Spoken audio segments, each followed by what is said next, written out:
Good evening, Trinidad and Tobago family. Welcome back to Yellow is the Code program on UNC USA. I have with us here Senator Brian Big is taking a few minutes to join us.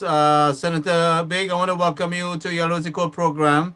And we saw you Great. did an excellent job in the delivery of the home invasion bill. And we'd like to Super. hear from you, on your views of what's taking place in the country and how important this bill is really for our people.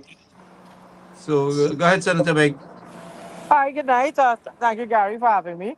Yes, unfortunately, I just came out of a meeting where we swore in some party groups. So going to another one. So the party is also working while the government is working. The UNC party continues to work. All right. So yes, on Wednesday the Stand Your Ground bill came to the parliament. And I have to say that this is a very good piece of legislation for the people of Trinidad and Tobago. So I can tell you that. Well, you know what? I mean, we feel very strongly about this because I mean, for the length of period that we have seen, home invasion and the continuous criminal activity in the country without they seem to be at free will. So we need to see something that gives citizens the right to defend themselves in their homes. We have seen too many instances where people have been, prosecuted or feel, that they were mistreated by the police in the fact of defending themselves. So this giving them the rights, to defend themselves is something that we very much want to see, and we You see, deeply appreciate that. this bill empowers the people of this country to now stand their ground, where in which a person enters to your home and brings violence as well with it. There's no longer the issue to retreat. Sorry, I'm also battling a cold. And you have to know, and it allows you now to stand your ground and to fight back. And this is something, as you know, was a campaign promise and it has been delivered. We must congratulate the Honorable Kamala Prasad Visesa for ensuring that this legislation comes to the Parliament. But further to that, we went on a national um, campaign and we met with public, we did public consultations. I was in Mm-hmm. many of them. And Mm-hmm. every citizen that we met said they want this law. Every citizen that we met, many talked about who were victims, many who knew families who were victims. I myself was a victim. My aunt was a murdered person because of a home invasion. So this bill is needed. This bill is a must. And the nation knows how very serious we are with home invasions. So But when I hear our detractors, they come and talk. I have to say utter nonsense. I mean, I can use the words here. It's foolishness that they are coming with. They were promoting a narrative by saying we will that this legislation will affect certain type of people. Let me tell you something. A bandit doesn't care what is your race. A bandit doesn't care what's your social status. They're coming there for one purpose. And with this bill, the clauses are so well drafted. I mean, as a former legislative draftsman myself, when I worked at the office of the Attorney General, I have to say this is one of the best crafted pieces of legislation. Further to that, the clauses also shows, especially with clause 5 of the bill, where it shows where there are the penalties. It shows why some people are saying that they like the fact that the penalties are very high, and that because this is a government that is saying enough is enough, and we will take it head on to the criminals. Also, this clause also helps with the protection of property besides yourself. Further to that, there's clause 8 of the bill, where in that if you, Gary, you are being attacked by someone in your home and you are bawling out for help and I am crossing and I'm passing. So God, somebody attacking Gary. I jump in to help save you. That person, I am protected under clause 8. Nice, And if people nice. think, well, this is a cowboy style legislation, it is not. There's provisions in the legislation as well, where in which if you have to end up going to court, there are provisions that shows why you had to use such reasonable deadly force. So if the court is truly satisfied, then the court realizes, well, yes, you defended yourself. So this bill is an exceptional piece of legislation. I fully support it. I endorse it. I call on the nation. I also call on our persons who are living outside and listening to this and knowing about this bill and understanding what the bill is.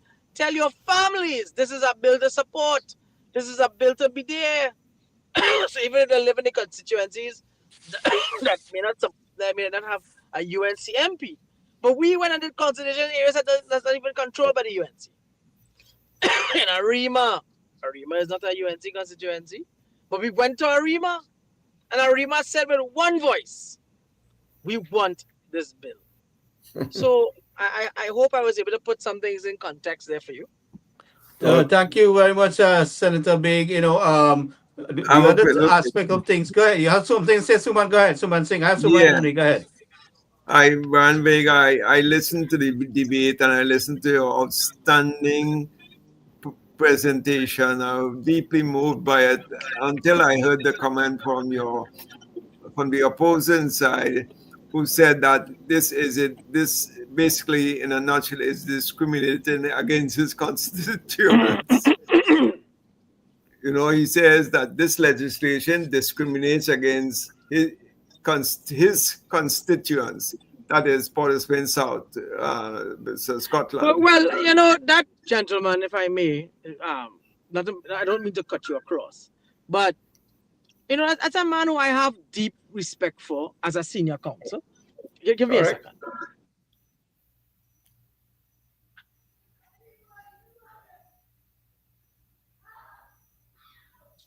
Yeah, sorry about that. That's how the life is. And for him to say that, the PNM, only when they have nothing to say, they go on either race or they go on fearmongering. I mean, that is disgusting. A man who I have great respect. Nonetheless, I am a practicing attorney at law. He is a very senior practicing attorney. In fact, he's an SC, especially in the criminal law arena. To come and to say that means that you have nothing more to say. And then I listened to there was a member thing from Lavender, and he said, well, a man come in my house, I take my phone, but he leave the SIM card on my pillow. Well, okay. And he just say, well, this happened. But you should have been the one person.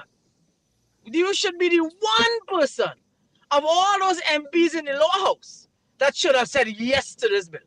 Because in fact, you were a victim. And you lived to tell the tale. I mean, I lived to tell my tale. Unfortunately, my aunt didn't live to tell hers. That's why I dedicated my contribution to her. I mean, the PNM, while they talk this foolishness, I am not surprised. While they come and they talk this form of stupidity, I am not surprised. And it is ridiculous at the highest level. Always is that the PNM knows for a fact that between 2020 to 2025, home invasions was on in the increase to the point where it was becoming most prevalent. And I mean, it is ridiculous to hear what they have to say. Because they scoffed at victims, when victims made, you had the former Prime Minister, Dr. Keith Rowley, when he was talking about when they brought this home invasion to him. He scoffed at it. He said those are one-off incidents. One-off incidents from 2025? It is ridiculous. Gentlemen, I'm sorry. Unfortunately, my meeting is about to start. So let me just say I'm thankful for having me, Gary. Sorry I can't go further. That's okay. You could join us anytime again, Brian. Hope you feel well. Thank you very much for taking Yeah. the time. But what I And want to say, and I want to tell you all, in just 7 months of this government, we have done more than any government for the last 10 years. We got rid of the TTRA. We are the Children's Life Fund. We increased it. We were able to bring about the Children's Hospital. We, the PSA and the public servants, we have delivered on our promise to them. We are going and we are doing more, and we are going to continue. This bill is, as I said, was a manifesto promise, and it is coming to be. All I say to my people, hold some strain. Good goods will come. Stand with us. Stand with your Prime Minister, the Honorable Kamla Prasad Bisesa Senior Counsel. I say to you all, a pleasant good night. Thank you for having me, gentlemen. thank you very much, Senator Big. Thank you. And thanks a lot. Sure, Take sure. care. So, gentlemen, you heard it from Senator Big. Well said. Well said. Gary, He- one important video, we should show that video that you showed previously there with the 3 kids that got killed by the Right. Yeah, yeah, I'm going to I'm that's going to a very load that. important video because you can't get too emotional, right? And then we'll pick it up from there because we could be faced with that same situation in Trinidad, right? Many times, that has Many happened times many over. times. And I think it's a good learning tool to let people know that, hey, regardless of what, when you pick up an illegal gun, right, you give away your rights. Yeah. When you pick up an illegal gun and decide to go into a man's home and violate his space and his family with the intent to use violence at any magnitude, you have given up your rights, right? And now From the he time has the you right. cross that gate, when the time you cross Right. that gate, Correct. And now that's he it. has the right to take full advantage of that situation, right? And that the law complements all of that and take it to a next level where it actually works and protects the victims. Correct. You know, All right. you Yeah. when Yeah. someone comes into your home, there's no time to think, about the law and where what should I do. Someone I know, the Senator Faris Al-Rawi mentioned something about squatters. You know, we're missing the point there. This is about my home that I built, my 4 walls, and I have a door that I lock it when I go to sleep at night. You come in there, and you're not invited, right? And you break into my home. I have every right, and the law should protect a squatter or any person out there. It is their home, right? Their space. So whether you're renting or you're leasing, you have it is considered your personal space, and no one should be able to violate that. It's back Right. to the same first amendment in common law. Your home is your castle. Period. That's it. Correct. That is your in Right. common law. That's the first thing they start off with. The home Yeah, is yeah. your castle. You're the king there, so you have the right Yeah. to do whatever you wish. When Whatever a man, you, yeah, when when someone breaks into your home, right, and you shoot him, and the police comes there, the police is gonna go ask, hey, where's the lease or the rental agreement for this property? You should be asking me that question. You should be looking at the evidence, the physical evidence. The door is broken. The door has been breached. You breached my gate, right? And you're inside my house and you're dead. How you got there? Right? Did you fall from the sky? No. Right? You broke the law, right? And the law was enforced. You stand your ground, law, right? He has a right to protect himself.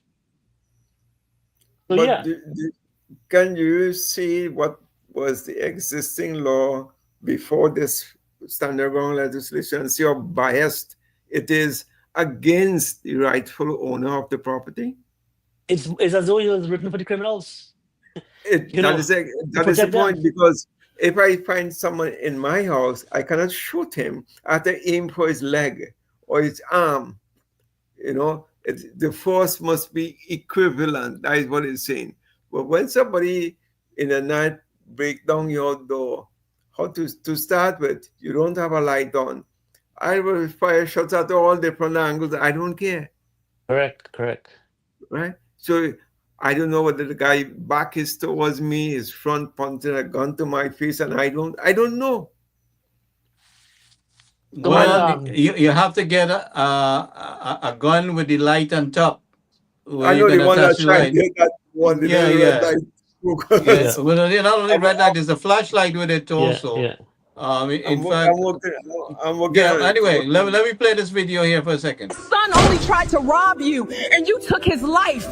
That was an abuse of force, Chan. You must pay for this. A military veteran has been charged with murder after shooting and killing 3 teenagers who broke into his home. The parents of the teens are now demanding that the court sentence the veteran to death. According to police in Georgia, the 3 masked teens showed up at the veteran's house around 3 p.m. They kicked in the front door and entered the home to rob it, unaware that the homeowner was a former soldier. The veteran opened fire as soon as they entered. One of the teens fired back, triggering a violent shootout. A neighbor, startled by the gunfire, immediately called 911. When officers arrived, they found all 3 teens shot multiple times in the head and chest. Paramedics pronounced all 3 dead at the scene. Later, family members confirmed that among the dead were 2 brothers, ages 15 and 16. After the autopsy report revealed that a total of 28 bullets had been recovered from the teens' bodies, their parents were furious, calling the homeowner's actions beyond excessive. They insisted the shooting was brutal and demanded that prosecutors charge the veteran with murder and seek the death penalty. The homeowner, however, maintains that he acted in self-defense and that his life was in immediate danger. Under Georgia's self-defense and stand your ground laws, authorities determined that his actions fell within the bounds of lawful self-defense. This veteran once fought to defend his country. Now alone in his own home, he fought to defend himself. Do you think this was justified self-defense, or did he go too far? Share your thoughts in the comments.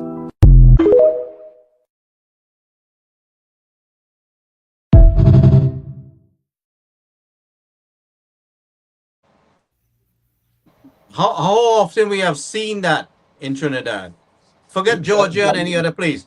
How often, Yes. how many times have we seen where people have houses have been broken into, and most of the time they didn't have a weapon to defend themselves, but their wives, their mother, their 80-year-old mother was being raped in front of their face, right? While you tied up with young people at the same age bracket, right? And Go ahead.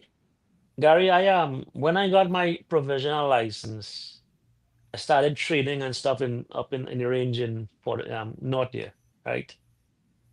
And the gentleman, very well respected, wealth of experience, and he taught us, you know, everything that we need to know about the firearm, and even during a home invasion or someone trying to breach your home and stuff.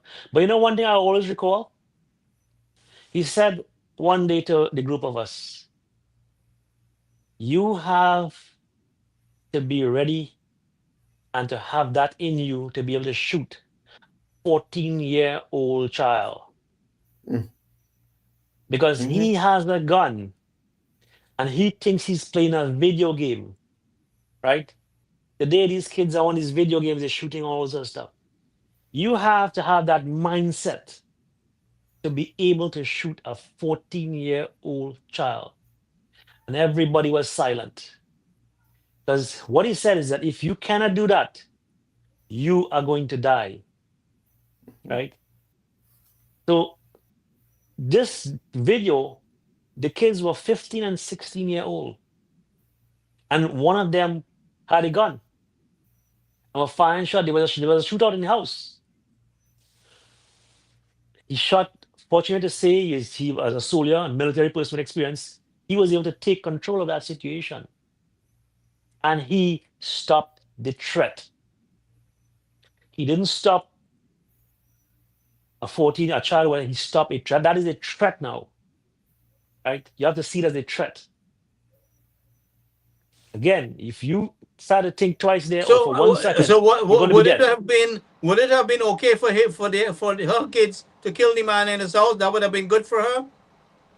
What choice did he have at that time? What He had choice no did he have? choice. He had no choice and he had no time to think. All he saw was a threat. Once you break that man's door, you break that door, You give up your rights, okay? And you have to face the So, consequences.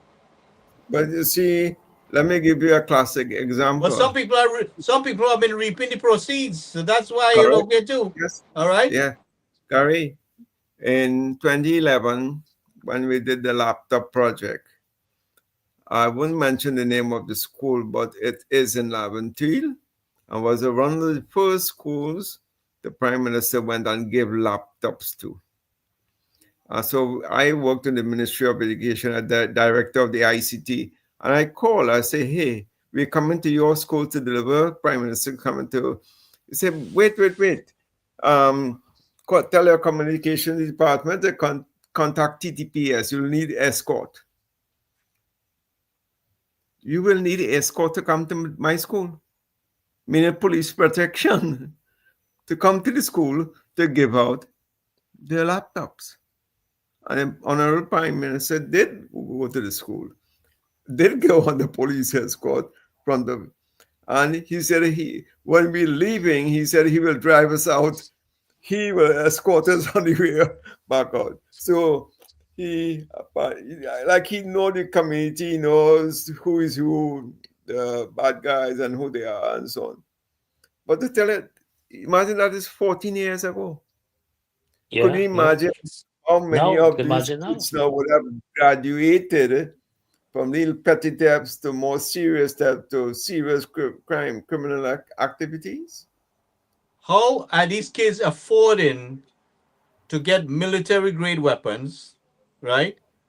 Right. I mean, we know that we had a very open border, right? Well, my people, doubles and coffee. Take a look. Going Take a out look. to do some banking. Look how y'all are so well protected. Rowley says guns, illegal guns are coming in and wants to blame the United States of America. Look at all your naval assets, all of your vessels parked up here, none working. 13 vessels parked up here, not protecting the borders. The border open. Guns, drugs, illicit activity, free.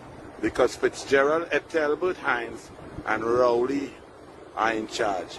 And this is a joke. Media, you don't come out and do it. You don't show us what should be done. You don't make solutions. You leave the PNM with the incompetence. And news breaking out of Bahamas as we're talking about Fitzgerald Ethelbert Hines, Keith Christopher Rowley. That Brent Thomas, the citizen who was abducted in Barbados on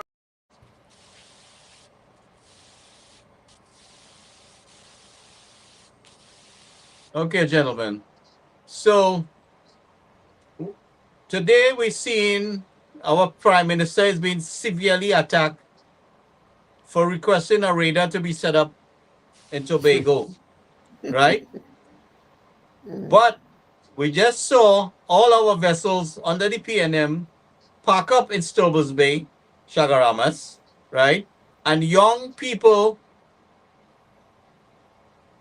was able to acquire sophisticated military grade weapon, raiding people's homes, shooting up the place. I mean, how many drive-bys did we have in the country so far? They were either shooting at each other or robbing somebody's house, you know, killing the victim, raping the victims. We had some kidnappings, right? But that is okay. That is okay for this shameless PNM that came in the Senate, that came in the Parliament, to defend this kind of nonsense. Go ahead, gentlemen. And just to reiterate, Gary, right? The young people with military grade weapons, right? AR-15s and stuff, 5.56, you know. I mean, high velocity Just imagine getting hit with projectiles. with a 5.56 rounds. We have seen people head split open in Trinidad. Your body cannot absorb that energy. It could take a 9mm and stuff. You can take about 2 or 3 shots. A high velocity projectile And like it's gonna explode when it hits you. The amount of energy, Scattered. Yeah. Right? The survival rate or the probability of surviving is very low, right? And we have people running around there. They have firepower to hold off the police, right? You have a couple guys with this 5.56, AR-15s. The police can't contain them, and this was allowed to fester, as we saw with that classic example there with these 15. Is it 15? Correct me if I'm wrong. Coast Guard vessels sitting idle there.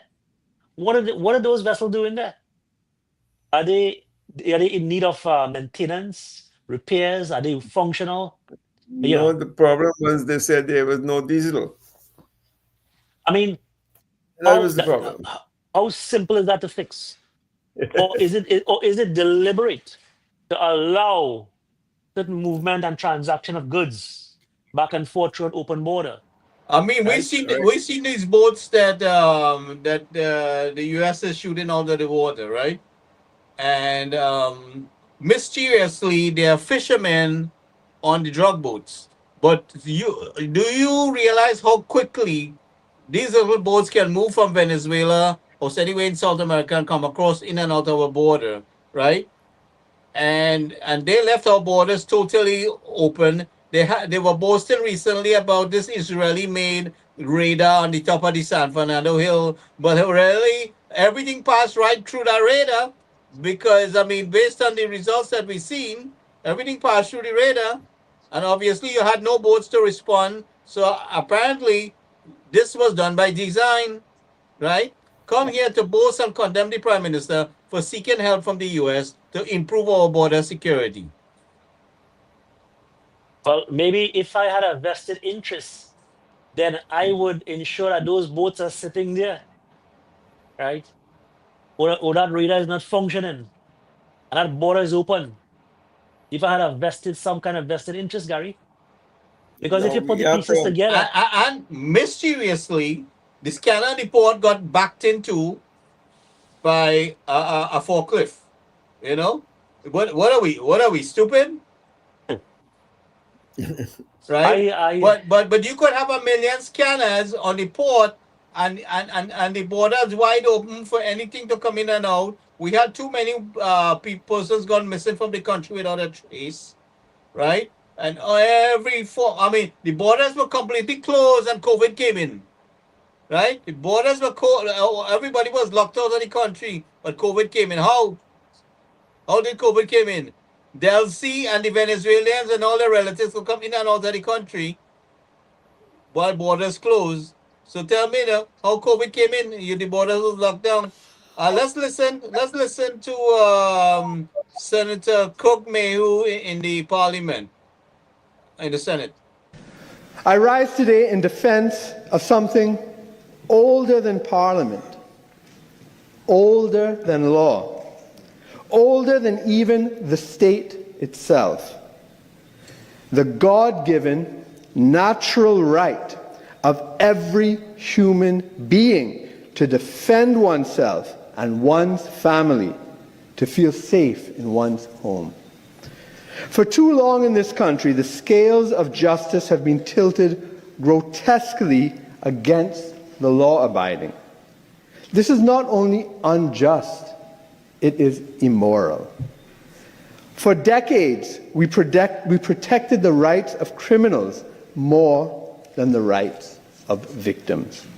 This bill corrects that unjust imbalance. No other government in the history of our country has kept and fulfilled so many promises, not only in the entire term, but in just 7 months.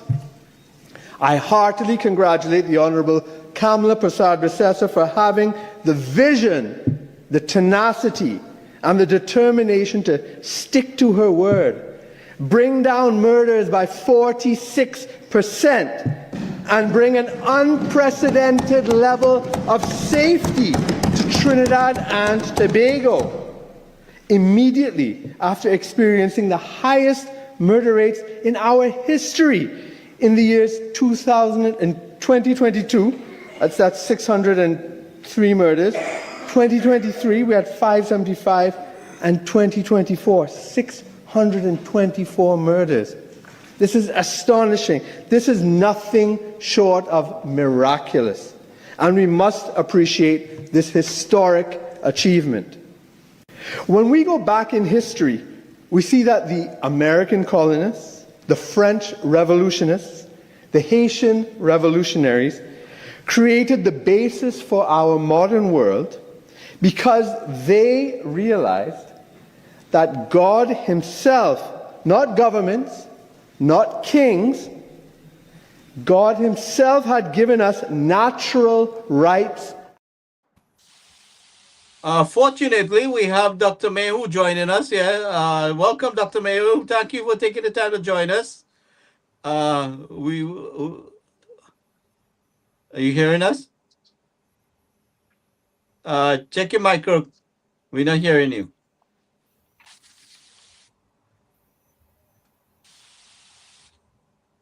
Yeah, we're still not hearing you. This olive oil or Yeah. I don't know. Something's wrong with your mic.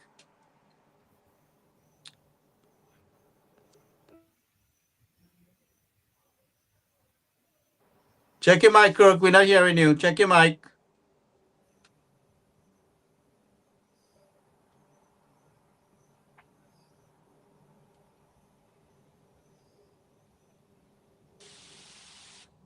Kirk, we're not hearing you. Oops.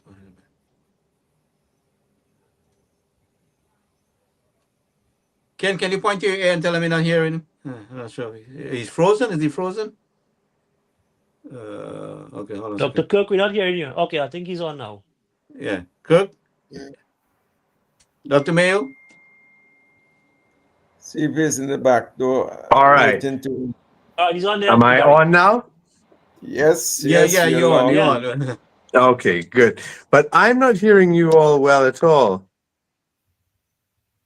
Ken, you want to say something? You're not hearing Yeah. me? Yeah, I'm hearing you, Gary. I'm hearing you, Kirk. I'm hearing you Come on. very, very faintly. I am Ken, can you hearing hear- you loud and clear. Oh, And my boy. volume is up. I'm trying Yeah. to see what Okay. it could be. Okay, let me try this.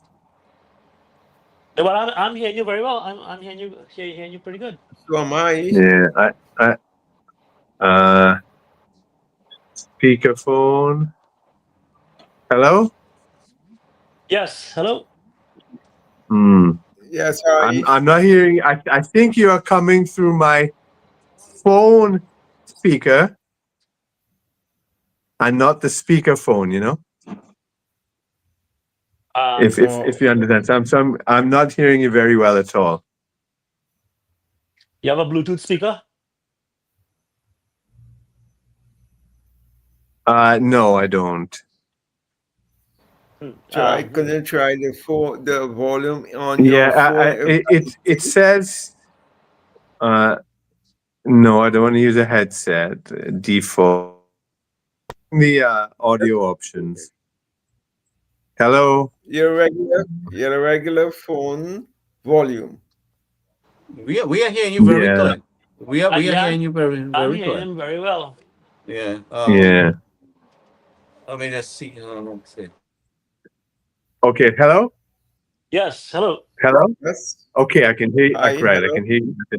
Okay, good. I think, yeah, I fixed it, so I'm good. All right. Good evening, good evening. Evening. Good evening. So, Cook, you did a marvelous job there in the Senate, and I just was able to upload some of the clips, and I really appreciate you sending it, and for you taking the time this evening to join us.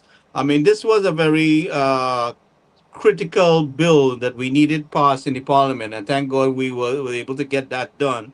One of the things that we are very concerned about is some people are still pushing the idea. I saw an article.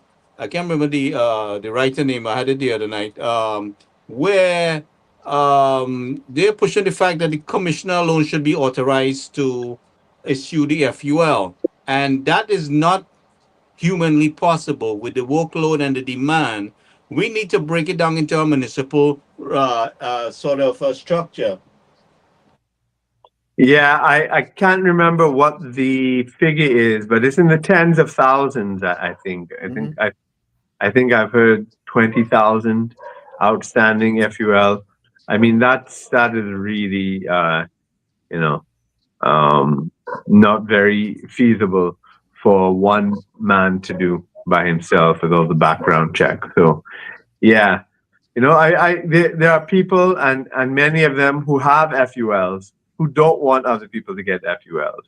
It's a very sort of paternalistic liberal attitude where they think, well, I am responsible, but everybody else is not responsible. But in the meantime, you have criminals who are running around the country without any guidelines, unlimited access to heavily military grade weapons, shooting up the place all the time. I mean, shooting at each other, robbing people. They have been given the upper hand, but they're fine with that. They're not rioting about that, but they start to riot the minute a law-abiding citizen gets an FUL. That's right. And then when we install the radar in Tobago, so that we can detect, because now with the routes by sea being essentially cut off, the radar in Tobago is to detect drones coming in, light aircraft coming in, because they're now doing it that way to drop guns and drugs. So now we have enhanced capability to deal with that, and they're against that. They're saying remove the radar. Have you seen a picture? But that alone is showing you what their position and they are defending who. And maybe some of these people are benefiting from the legal trade that is coming across our borders, or they know someone and they are defending those people who are making that living that way. Now we've seen people talking about a fisherman was on the boat. Well, what is the fisherman doing on the drug boat?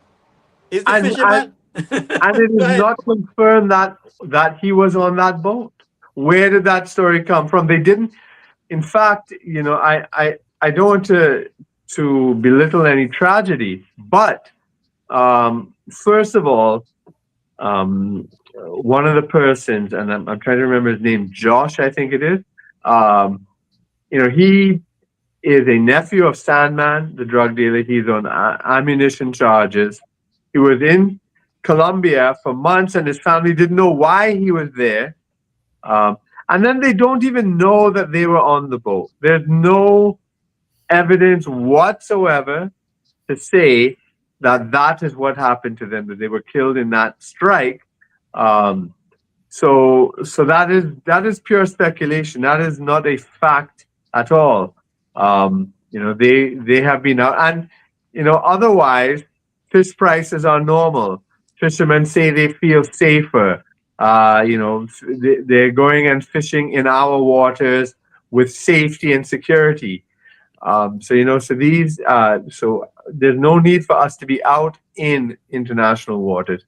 And in fact, our fishermen have been harassed by the Venezuelan Coast Guard and Venezuelan criminals for years, decades. Yep. I mean, even down in the 70s, when I remember going down to Chagaramas, they would tell us that you had to watch out for these Venezuelans. They'll come and raid the boats and steal the engines and stuff like that. Exactly. So, the presence of the U.S. military in our waters alone, that deterred a hell of a lot. Yeah, and the fishermen say so themselves. This is not us saying so. It's the fishermen. They appreciate it as well. And as I said, the drug prices are going up, according to the police. But the fish prices are not. So the fishing remains normal. It's just the drug trafficking is being affected. So we see it is having a real effect. Definitely. We can see that in the numbers, in the statistics and everything you mentioned today. 46% decrease in serious criminal activities.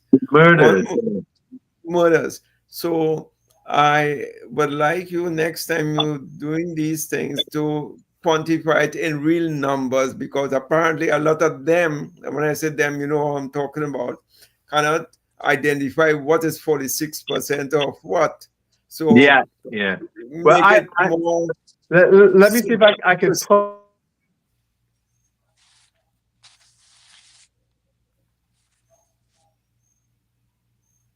Yes, hello? Yeah, I think he got frozen there for a little bit. His internet got thing.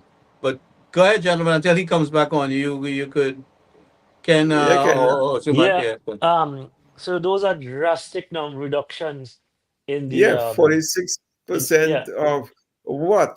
Say it will be more appealing if you say, 212 murders, it was reduced. We reduced it by that amount or something to that effect rather Yeah. than saying 46%. Nobody knows what 46% means. Of 46% of what? Translate that into numbers. Yeah. But it was a drastic reduction Yes, yes. from last year. Last year was a historic record. And I I like think to emphasize that also, a historic record, 624. 24. Now, Yeah. Suman, we have to take into consideration also that these numbers could go way higher because there are persons missing, close to maybe 100 persons missing, unaccounted for, and maybe presumed dead, right? So 624, I think that's still conservative. I think this is probably way over 700. Add 80 to 100 persons to that figure. Yeah, yeah. And then you got a truer picture. Yeah. So the PNM holds the record, multiple records, right? Almost back-to-back records. So yeah.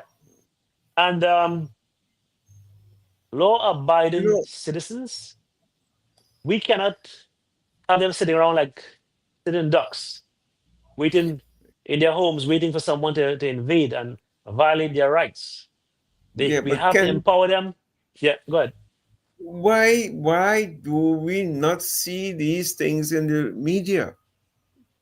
But in the print media or the television, this is what I'm saying. This is exactly my point. We don't see these sort of good achievements that is being meted out to the population now than all we hear when PNM was dead, murder did that, history created the most, blah, blah, blah. And now there's a serious reduction, 45, 50, close to half and half.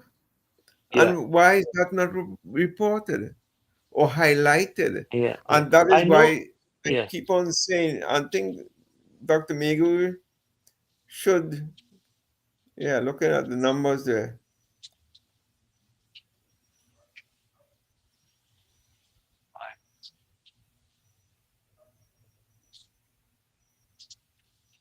Right. Okay. Yes, that's great. That is what they need to see.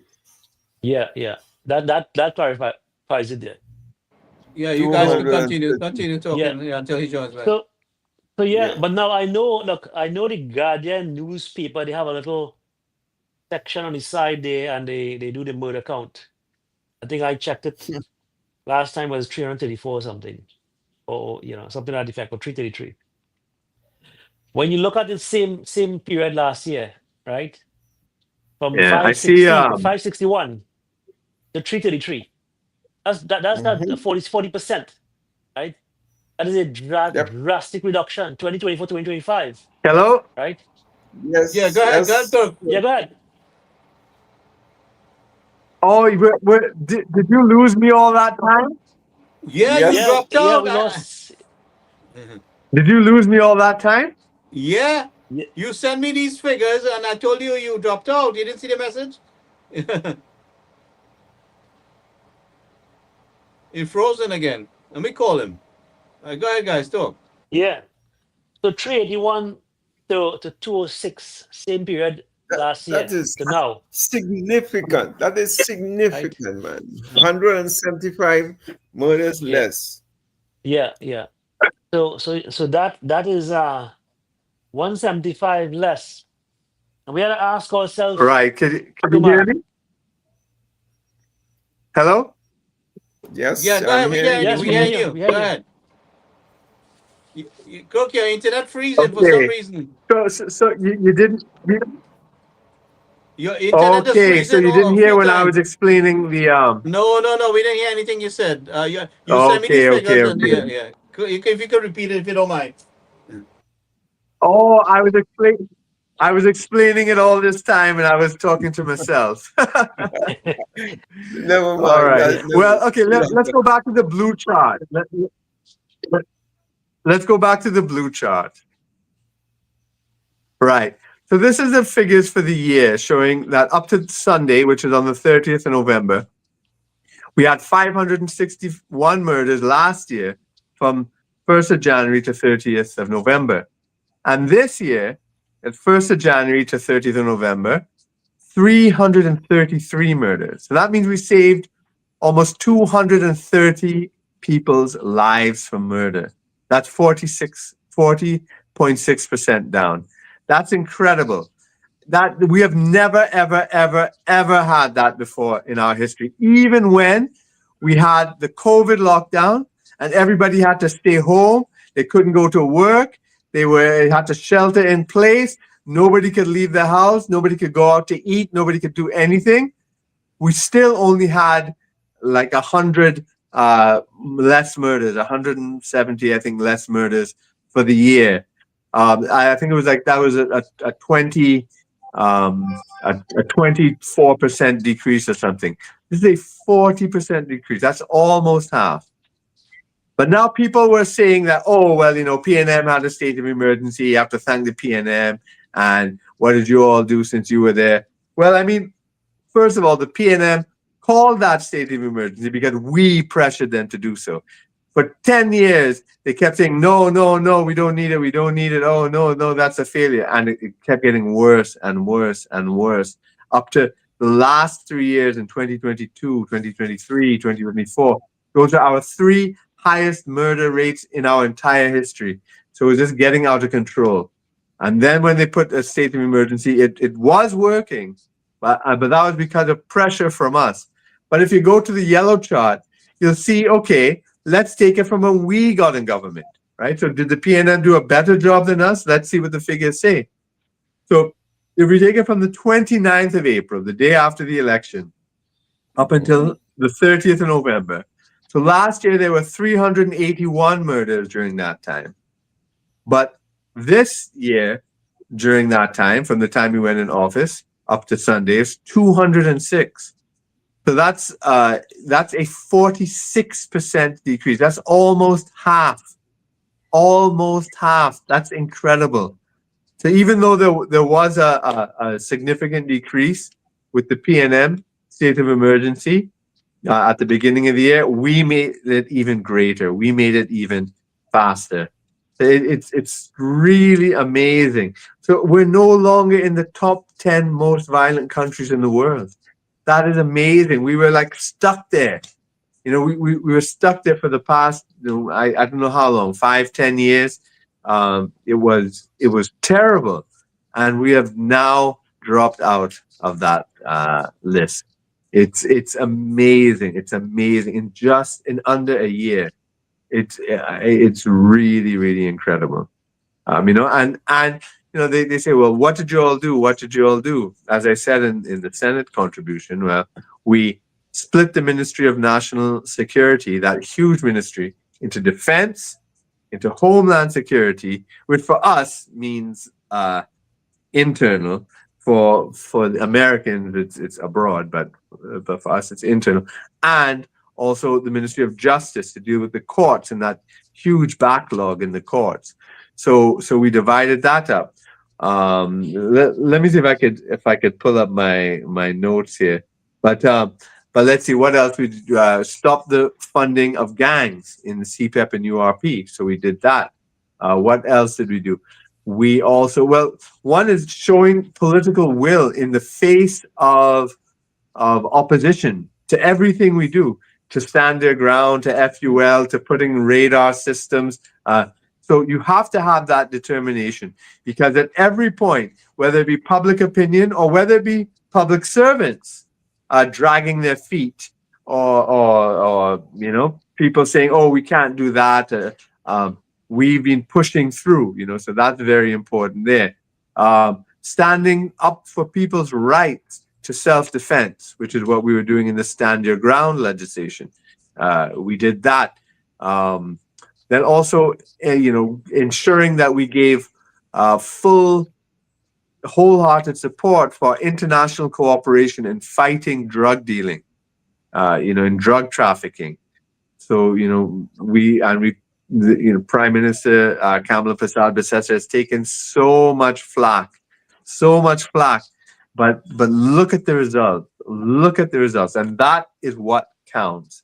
It's incredible, and this has been the number one problem facing our country for 20 years, and over 20 years, almost the entire 21st century, and now we've really broken the back of it in just 7 months. It's incredible. It's really amazing. That's very often the number one thing that our people abroad in Toronto and New York and Miami and elsewhere, they don't want to come back to Trinidad because they're so scared of the crime. And well, this is amazing what we've done with it. Almost half. We've cut it down by almost half.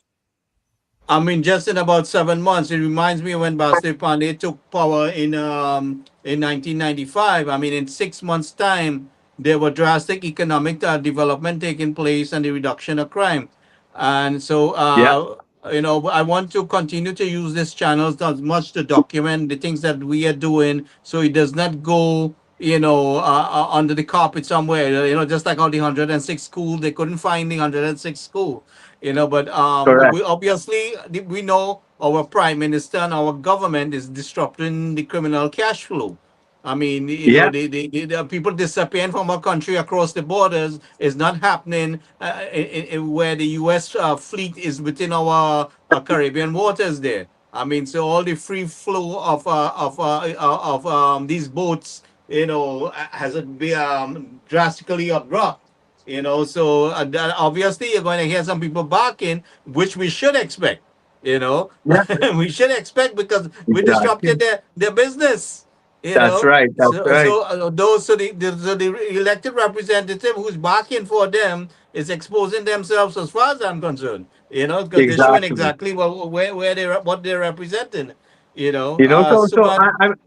I want to talk about the political will to get over this, right? Because you know, Kamala Persad-Bissessar talks about, you know, Kamala 2.0, because previously, you know, when there'd be pushback, you know, she might want to, you know, calm all the criticisms, but little, you know, but that was on the assumption that they meant well, but they actually don't mean well. And when you understand that, then you have to, you know, be determined to stand up against all the criticism, all the noise they're going to make, you know. And you know, we remember, you know, when we kept saying about, you know, the murder rates going up and how this is intolerable, and we passed 400, past 500, past 600, and people aren't feeling safe. And Fitzgerald Hines, you know, said, no, it's not my duty to ensure that people feel safe and secure. Or Rowley would say the government cannot control the minds of citizens. They kept saying, you know, that was amazing. That was an amazing response from him, to say it's not his job. So why did we elect a government? What is your job of the government? If it's not your job to make us feel safe, maybe they didn't understand what their job was. Exactly. They said crime occurs all over the world. I remember, who live, who dead. I mean, this is the kind of government that we had for the past 10 years. And of course, so they had no will. When things were working, they said, well, we tried our best, you know, that's all we could do. You know, totally different attitude. And you couldn't ask him a question because you asked him a question was you could ask him nothing, you know? Exactly, you know. So, you know, it's amazing, you know, what we've done in this number one problem facing our country.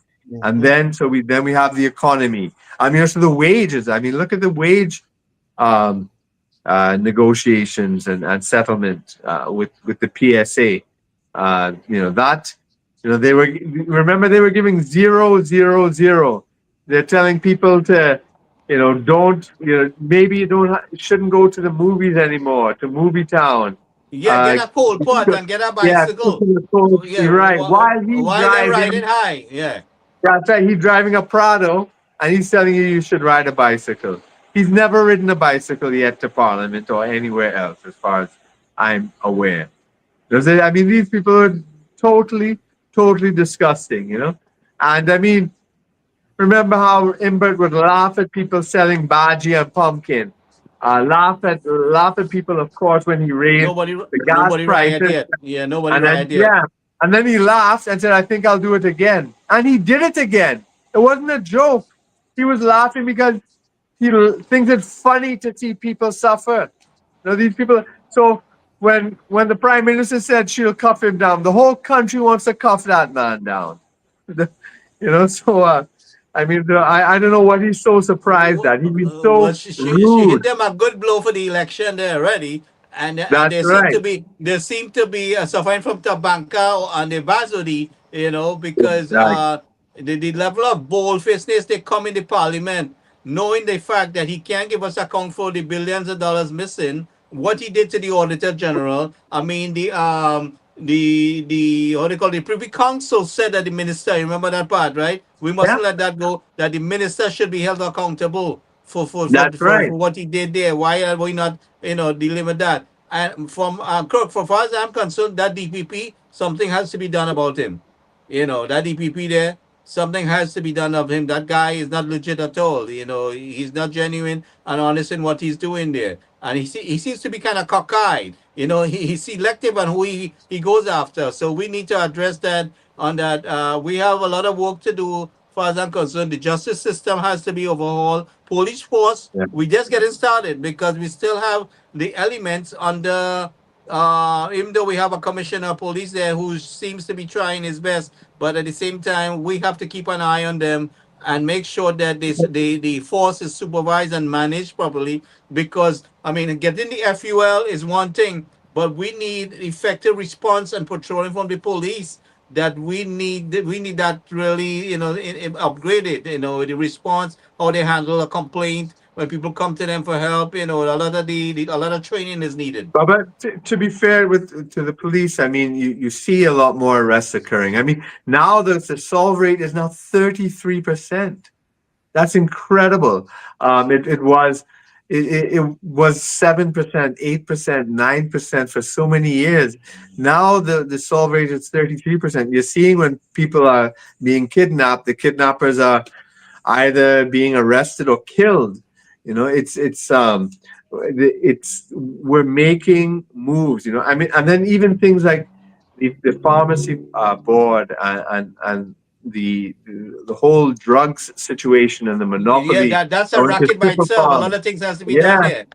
There's so many things, there's so many things that are wrong in this society. Parliament just had a sitting and called out the Exim Bank just now about the foreign exchange. I mean, there's so many things wrong in every sector of society. You see, when the PNM took over this country, they didn't want to change anything. They just took over from the British. They were a colonial party formed during colonialism, and they just wanted to take the place of the British. And they didn't even do a job as the British. And instead, what they did is they turned everything into a racket. So everything in this country, from the time of the PNM, took over. And unfortunately, the DLP did a very bad job in opposition. And they allowed the PNM to get away with all of that. And the PNM created a state where everything was a racket, and everything in transportation, in school books, in hospital drugs, in anything you could think of. Anything you could think of, it was just a racket everywhere. And the NAR made the first move to try to clear it up. And they were having success. they had something called the Alexander Commission of Inquiry, which I think I explained to you on this program earlier. And then, and they got the Tesoro judgment. They got that going. They found out Prime Minister George Chambers asked for a blonde prostitute for his bribe payment so that Tesoro could make the billions of dollars. And then he was called out in the American court. And while the NAR was laying that debate papers in Parliament for debate, that is when Abu Bakr came in, shut up the place. All those papers are now lost. I've tried to look for it in the Parliament, and they say it doesn't exist. Volumes and volumes of documents on corruption gone, missing. That is the legacy of the PNM. All the corruption was Calder Hart and during Manning's time, and the waterfront and Prophetess Pina and all these things. Even Rowley had to rebel against Manning because of all the corruption. Not forgetting O'Halloran. And then we had Calder Hart. So with all that money cannot be accounted for yet. So we still have a lot of forensic work to deal with, and that's why I told Boss Lady, I said, listen, no more nice anti-cams, We had to deal with them. And you see she's saying that she's coming on strong, I mean, she was mistreated, insulted, and all the kind-heartedness. So, this time around she has to rule with an iron fist, and who vex? Because the PNM, Rowley and the PNM never asked permission for nothing. I mean, they answer what they want to answer, you know what I mean? And they mistreated the people, and they act like, like kings, and they don't have to. So, I mean, what I see happen, we became independent, and our citizen did not really, absorb that citizenry. We were still treated like slaves. They were still treated like slaves. The country was run between master and slave, and that's the PNM motto. And the PNM stole elections. They put in the voting machines and they rigged the elections. Yes, call them out. Go ahead. Yeah, they did, because in 1956 they barely won a majority. They had to fight with the colonial office to get the nominated members to be on their side. Then in 58, they lost in the federal elections. Then in 59, they lost in the county council elections. Then Williams vowed that he would never lose an election again. They put in the Representation of the People Act. They gerrymandered all the constituencies. They created the EBC to do that under their control, and they boasted about it. Even Selwyn Ryan has that in his books. And then they put in the voting machines. And then all of a sudden they got a 2/3 majority. After losing all those elections, then all of a sudden they got a 2/3 majority every single time. So, and then when they got it, when we finally removed it in 76, after so much protests, eventually then they were taken out with the NAR and so forth. But then what had happened is that, in my belief, now this is my theory and looking at the history, because when the NAR came into power, they did a huge cleanup of the voters list, and they got 100,000 people off of the list. They were dead people who the PNM would just have as fake votes. In Guyana, they were doing that all the time with foreign voters and stuff like that. That's how Burnham rigged elections there, and Williams and Burnham were good friends. Then when the UNC came in power again, they did another purge, and they took out another 100,000 people. Because if you look at the voters list, it says there are like 1 million and something voters. But when you look at our population, it's 1.3 million people. It does not add up in terms of the people on the voters what we have list. to deal with, what I'm concerned about and what has done over the years, and we know, is CARICOM supplies voters for the PNM. CARICOM is the PNM Voters Bank. And people were brought into the country for vote for the PNM. People was brought in over the years and given an instant government job in Wasser and all the different companies, the government agency, whether it's the hospital, we had people and government position who were not really qualified, and the discrimination, you name it, there's a long history of it. And let's take the discrimination now. When the UNC came to power in 95 first, Then we passed something called the Judicial Review Act. Then we passed the Freedom of Information Act. All of a sudden, we could now question government decisions. Up to that point, we could not question a decision by the government in the courts. And then also, the government was not bound to give us any information at all. And they also had only one TV station, which was under their control, and two newspapers, and I think 2 radio stations. That's it. And we had limited airtime for Indian That's program. right. You know, they did. we were They on had a restriction. ban. Yeah, they had a ban on the opposition for a while as well to appear on the TV. Now, when the UNC put that, well, the NAR opened up the media, and then the UNC opened up the courts with the freedom of information, with the judicial review, with the joint select committees. All of a sudden now, this is how Anand Ramlogan appeared. He was a young lawyer at the time.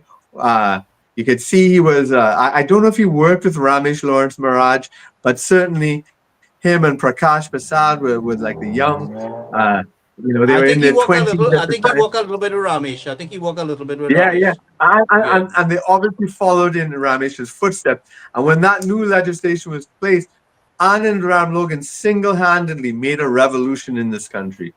How many public servants now were able to use judicial review, were able to use freedom of information to find out how they were, and the Equal Opportunities Act. That's another thing the UNC had put in place.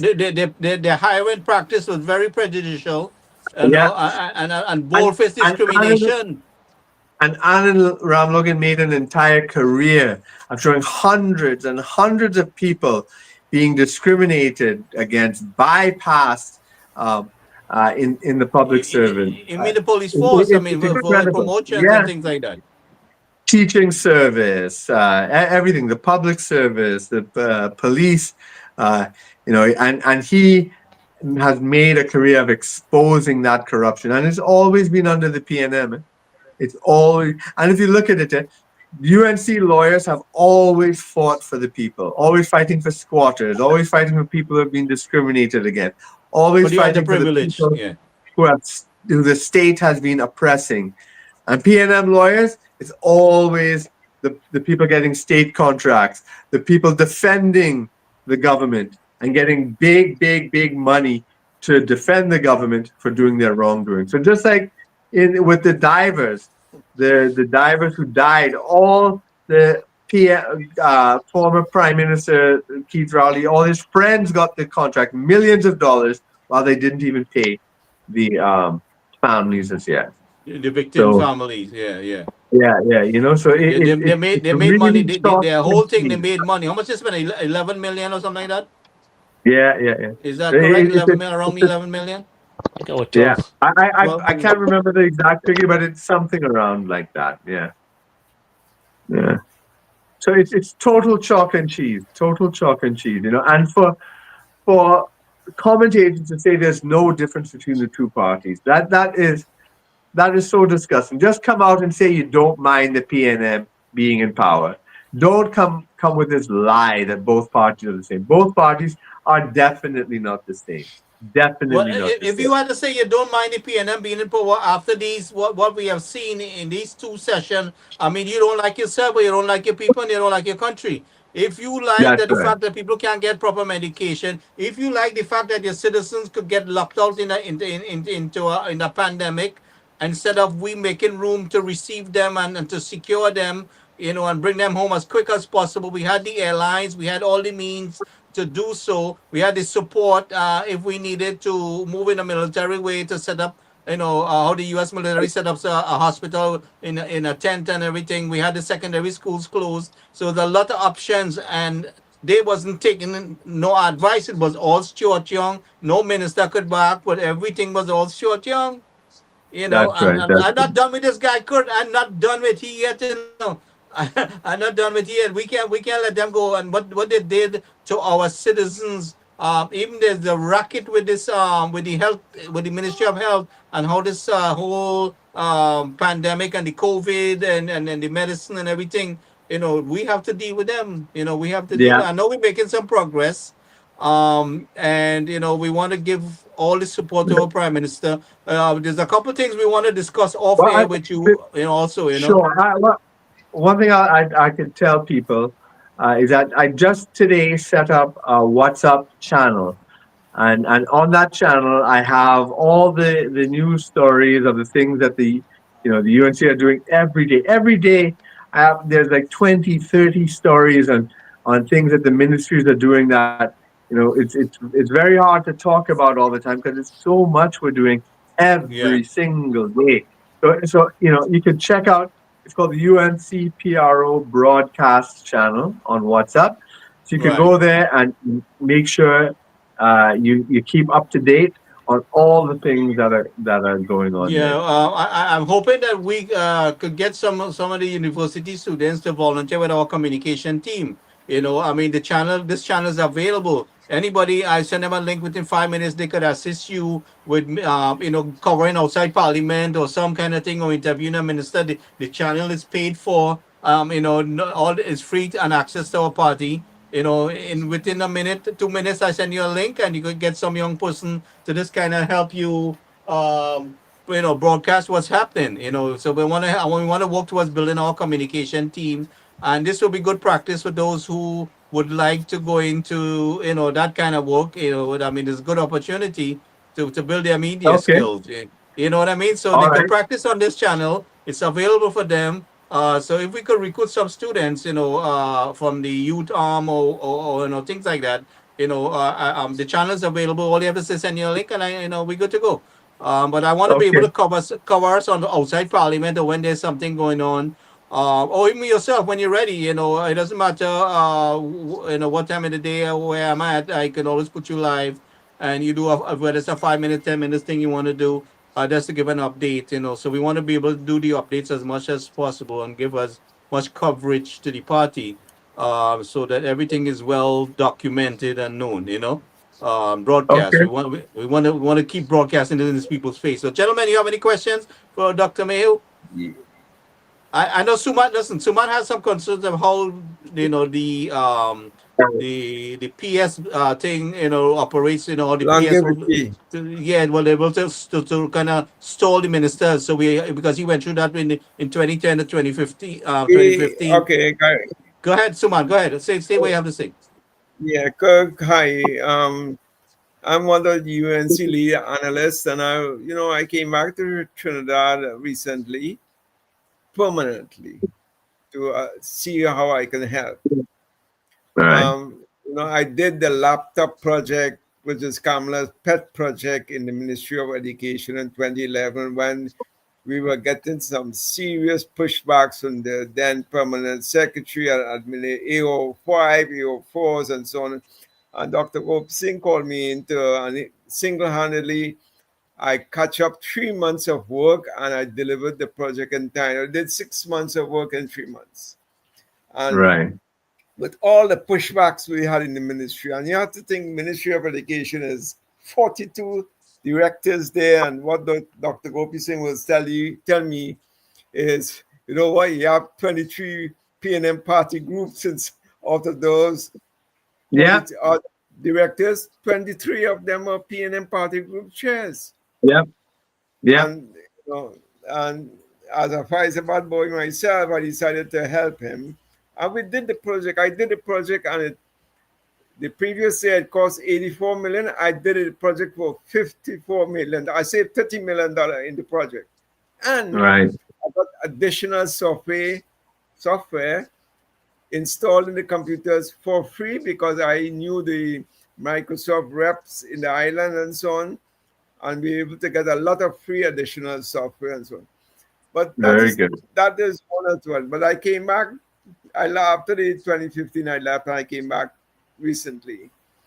I did 5 of the manifestos, the current manifestos, which is assimilated in the manifesto now. Mhm. And I also recommended we set up a Ministry of Technology and AI. And lo and behold, the very next week, when I emailed it directly to the PM, and she was my ex-classmate as well at IRE. So she sent me back an email right at 3:00 in the morning to say that we're going to do that. I'm so happy that they did that because I'm a technology and AI guy myself.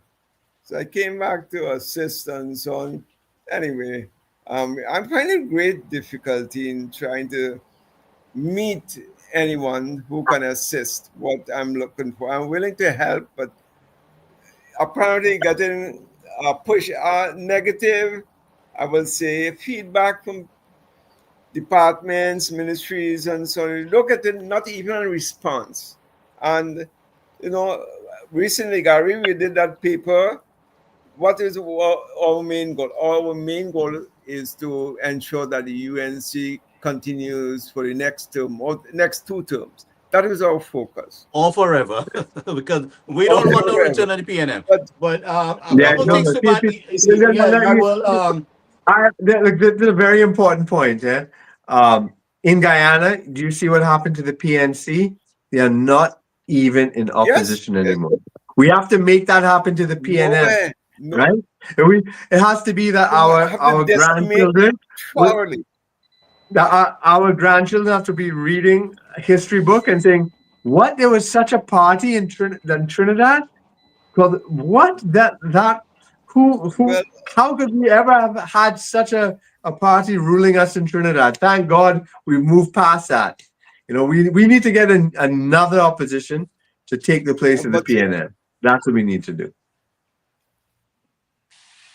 Yeah, well, that's going to happen next month in Tobago because I live and work most of my life in Tobago. So I was the director of tourism and the first economist, blah, blah, blah. Anyway, our goal in terms is of to make sure your issue and in trying to get in touch with people, maybe we could talk about it offline instead of on air. Yeah, that's what I want to say.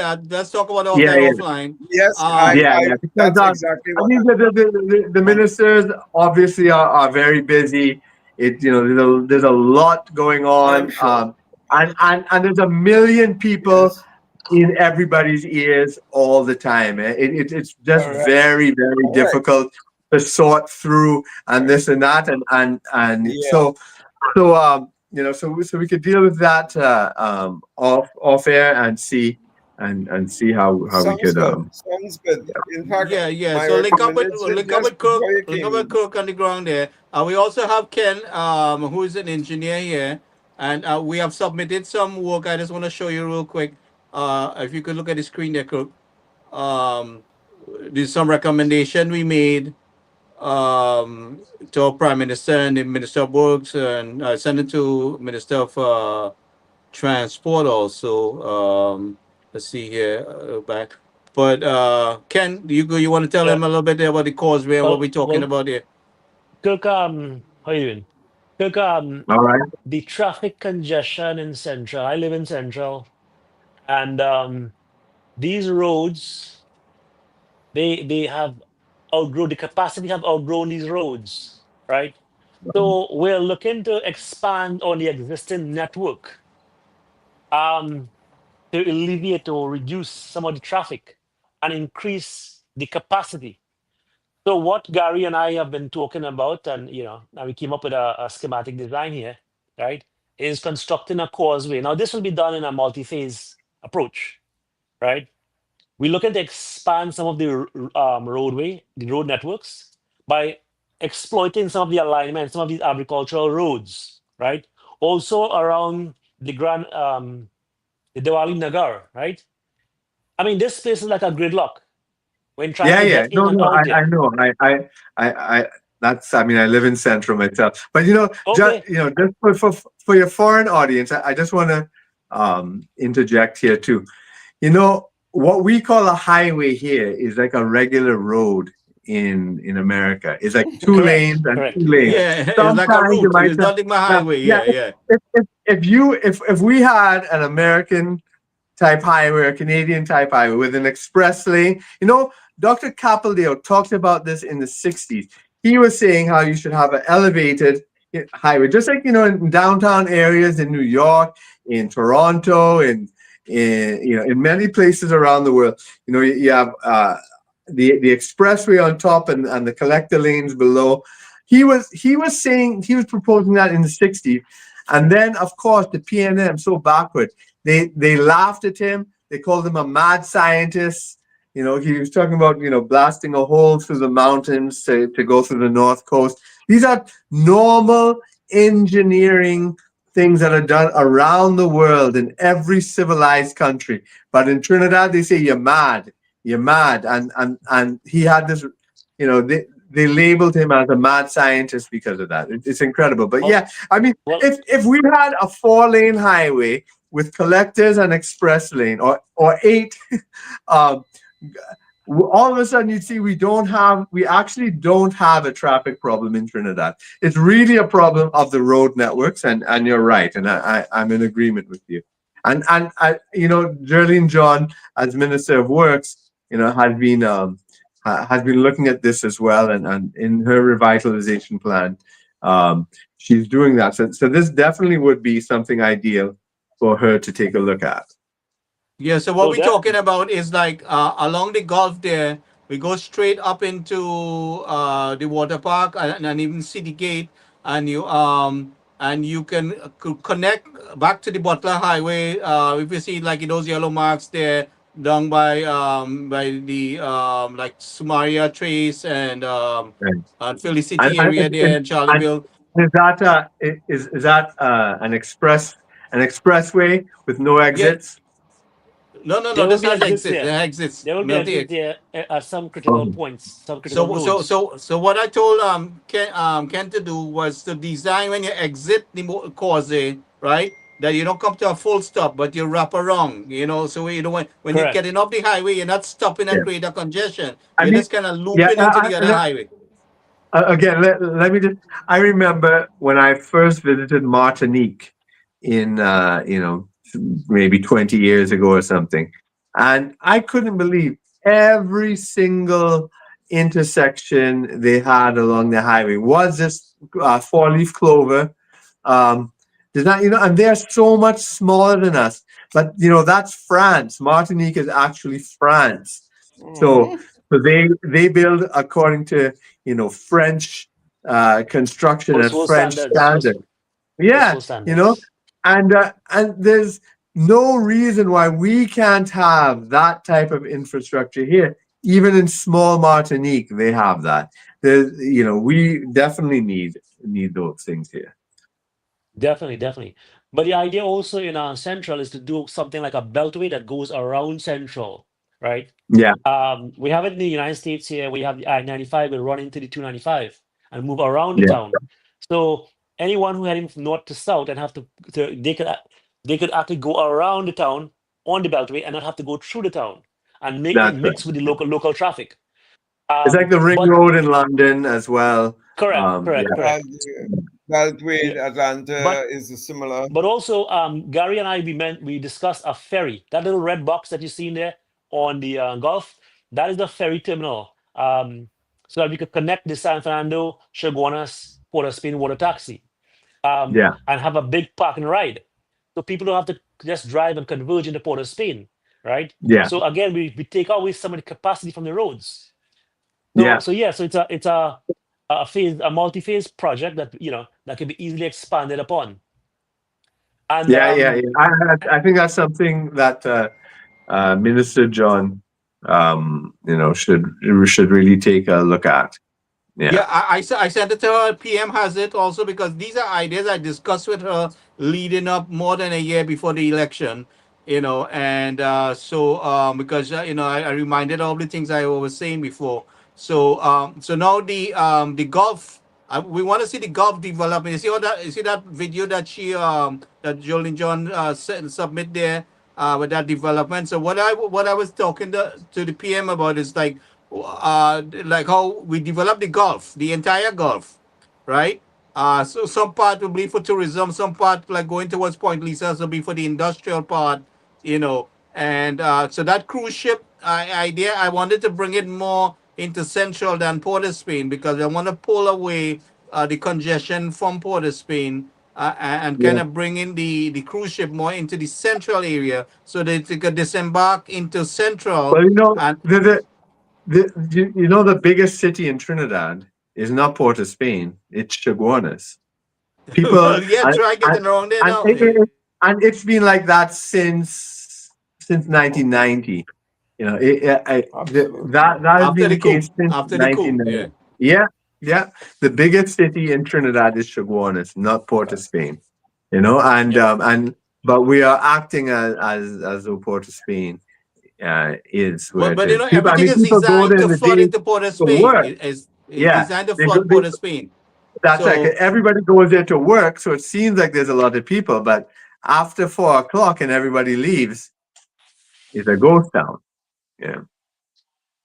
yeah, so I Yeah. mean, we have So quite a bit, but I want the guys to meet with you, Cook, in Trinidad. I want them to meet up with you when Ken comes back to Trinidad. Suman is already there, and I want them to physically meet with you, and we could go over some of these things. You know. Yeah. okay. Also, All right. also, Cook, we're working on a flood mitigation plan for the Diwali Nagar.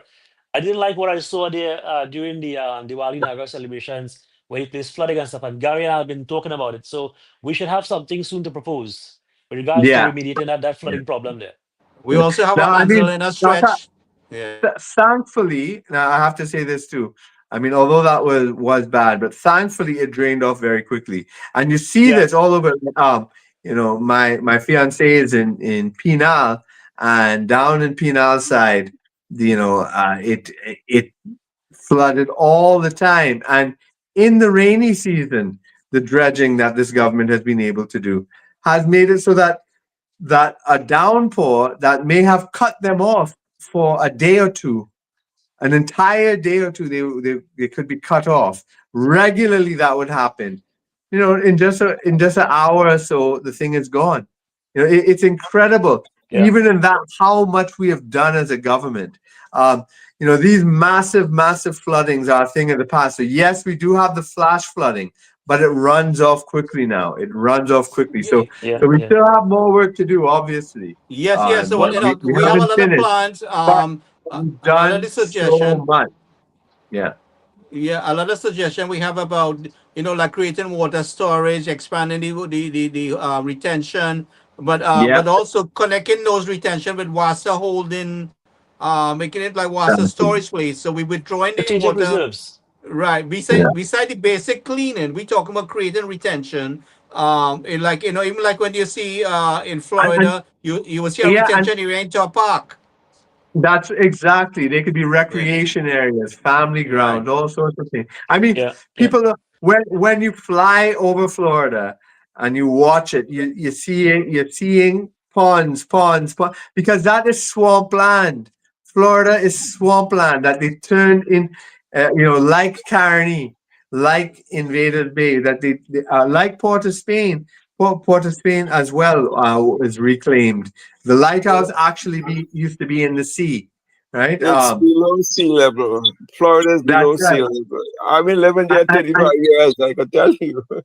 Yeah, and so every you know, every development has to have that sort of lake and the around that pond, and have ducks in it and so forth, and it becomes Yeah. And a nice area, and that is what civilizations have done all from the beginning of civilization, right? So China, they developed all the canals and in the rice paddies and fields, and that is how Egypt, with the overflowing of the Nile, they developed the canals and this engineering, right? Engineering is the basis of civilization there. Without that, it's just, you know, disaster. You're living like a That's right. primitive person. And that's how the PNM had this country, living like primitive people, not like civilized people, right? And that's what we need to do. So we need to have civilized engineering works, civilized construction. That is what civilization is. When you go to, you know, the old world and you go to like Syria or Jordan or China or India or Egypt or whatever, it's Rome, it's the engineering works, it's the buildings, it's, you know, that is what a civilization is, and that's what we need to build right here. Definitely. Yeah. All right. Well, I have to leave you all. It was a pleasure, and I'll come back. I'll try to come back more regularly, and maybe we could even review like in my WhatsApp in my WhatsApp channel where I have all the day's activities. Because every day, as I said, like 20, 30 news stories on things Right, right. that we're doing. We could just, you know, Definitely. review it and see what are we doing? What are we doing right now? Because Yeah, right. this is So a government that works even for a few hard. minutes, Crook, any updates, any kind of breaking news and stuff, just tell Gary send me a link and in 2 minutes you're up and going. All right. All So right, good. So we can do that. thank you very much. Thank you very much, Crook, for taking the time to join us. Okay. Good. All Okay. right. Take care. Kurt, I'll Thanks. shout you Bye. over the Yeah, and weekend and say let Suman and Ken meet up with you in Trinidad. Definitely, definitely. Okay. All All right Yes. right. then. Thanks. Take care. Thank you. Thank you. Bye. Have a good one.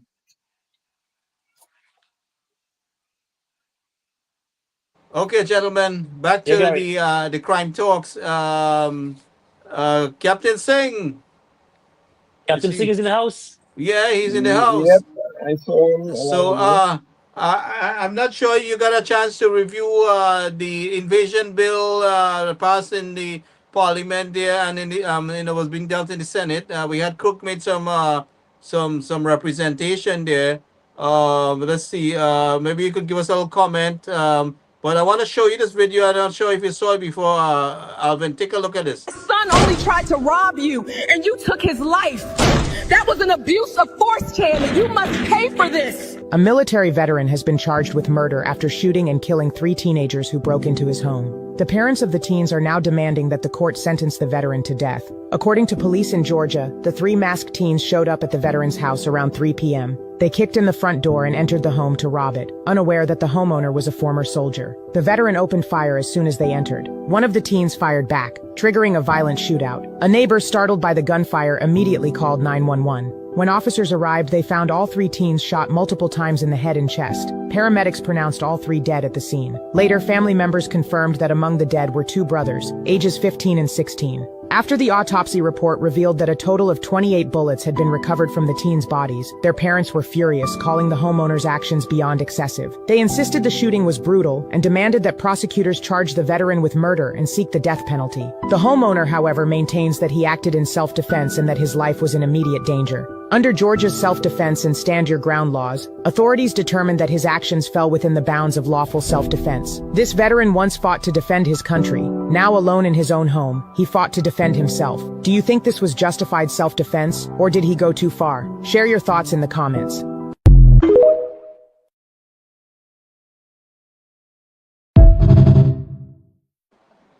So, Captain Singh, as you know, we've been seeing a lot of these similar situations in Trinidad. You know, we want to get your input on views on these things, yeah, especially with the laws being passed now in Trinidad. If you give us a little, input on your point of view. When I studied criminal justice at the University of Georgia Southern, we had to study the castle law. And within the castle law, there is stand your ground law. So it's known in Georgia, this state of Georgia, that the home is a castle. If anyone were to attempt uh, to burglarize the house, um, these 3 um, men, they went armed, and the homeowner, being a veteran, that's another story. This state has a lot of veterans, and they are trained, and he doesn't have to fire a warning shot. He made the determination that that he was going to act in a more aggressive manner, and he killed them. And you can tell from the way it was done, if he shot them in his head, that would have been um, it's military tactics. So we all know this. It's a deterrent. If you enter someone's premises, you will be shot in the house. If they're fleeing away, you can't shoot them, obviously. So the house itself becomes the castle. And I was looking at the parliament debate between the government and the opposition, And I haven't seen any credible arguments by the opposition, the PLM opposition. One person in particular, Keith Scotland, his contribution made no sense whatsoever. The Attorney General said that the homeowner don't have to wait to make that determination. Once you enter the home, you don't know what that person is going to do. And that's your deterrence. Deterrence will stop the crime. So if everyone knows what the law is, don't go into someone's home. And that's how I feel about it. Here in Georgia right now, my house is open. I leave my house open. I leave the keys in the ignition. I don't have to worry about anyone stealing anything. No one steals here. Now, if you go to a different part of Georgia, maybe Atlanta in some communities, you will find there is stealing, there's crime, there's gun crime. Where I live here in Guyton, Georgia, there's very little of that. But we did have some shootings downtown within the mall, and that is a subset of the people here. Some young African Americans, they were in the Oglethorpe Mall and they did some shooting and killed some people. They've all been arrested and they're before the courts as we speak. I do support the stand your ground legislation under the castle law. I understand how it's worded. Like I said, I have spent about 6 months on that topic here. So we would know as police officers and as maybe agents that when we do enter someone's home, what to expect. Gary? Yeah, go ahead. We're listening to you. Yes. Ken, if you guys have any questions, jump in. I'm listening to you. Go ahead. Yeah. Well, Yes. Captain Singh, I mentioned previously that because a lot of people who are going to be acquiring legal FULs in Trinidad, right? They have to have that mindset to be able to shoot a 12 or 14-year-old child. Because if you don't take that position to defend yourself, you will end up dying. And a lot of people might see it difficult to shoot a 12-year-old or 14-year-old. But once that 14-year-old has a gun, it changes the whole dynamics there. It's either you live or they die, right? So talk about the mindset. I know you're a person with a more close to 20 years of military experience. You've been all over the world, from Kosovo to Afghanistan, and you've been in some serious battles. I mean, we don't want to talk about it, over the airways here. But talk about that mindset that you have to have when defending yourself against any type of threat, regardless of age. Now, if you're out in public, if you're out in your yard, you can walk away. You can walk away and close your door. You can. But when you're in your house at 2 o'clock in the morning, 12 o'clock at night, 10 o'clock at night, you're not going to think. That mindset is I shoot and I kill and I eliminate the threat. Now, you don't double tap the person. You've seen on the news they were talking about when they dropped the bomb on the fishing boat, the drug boat. There's some controversy here with the Democrats if it was a second round to kill everybody. But no, we don't do that. Once that person is disabled, completely disabled, you don't have to kill that person. So if it's 12-year-old, yeah, I know it's they could have taken your life, yes, but no, we're not gonna do that. How do you get to that point? The people in Trinidad and Tobago, they have been suffering a lot with crime, and there's a fear that's set in. And many of the homeowners, we don't have a way of defending ourselves. Now that the government is giving us the rights to bear arms, and we're going to go through that process where we get the psychological evaluation and everything, and you have your weapon, you have your X amount of rounds that goes with it, then you're not going to have to get a lot of training with that. I think a couple of days ago, someone left a weapon in a purse. It has to be strapped onto you and kept on you. If that's what you're going to have in your home, it becomes part of you. it's natural to me now because it's been since 1997 I've been carrying some sort of weapon with me. Here at home in Georgia, no, I've separated everything out because I have two kids. That's another thing that homeowners is going to have to be careful with children and where they're going to lodge that weapon when it's not being used. We also have restrictions here on where we can take it. You can't go in bars, you can go in churches and some public places, no weapons you can go in. So you're gonna have to stay away from those places. But the mindset you were asking about, it has to be developed. I can't speak for the people there in Trinidad and Tobago. Do they have the mindset to kill someone? They gotta understand it's their life or their family's life. And that's a critical point, because when I was doing my training in Trinidad, very very competent expert instructor. He told us that we sitting on in a little ring there. Little get we recap on the days shooting and practice and stuff. And he told us, he said, today the kids are playing video games, right? And they have a gun in their hand and they feel as though they're in a video game, right? They can walk up to you, they shoot you, and it doesn't affect them. So when you encounter someone like that, right? Some people might hesitate and say, "Oh my God, this is a child." Do you see a child there, or do you see a threat? So and that is what we have. That's the hurdle that we have to get over, right? And that you are going to protect. Yeah, and Captain Singh, you made a very good point. We have to train ourselves to get to that point. Yeah, so go ahead. I have a family that came up here a couple of years ago, and we have a farm. It's 45 acres, and we walked out to the back. And it was a simple handgun. Alvin, you're coming in kind of muzzled. I don't know. Check your mic.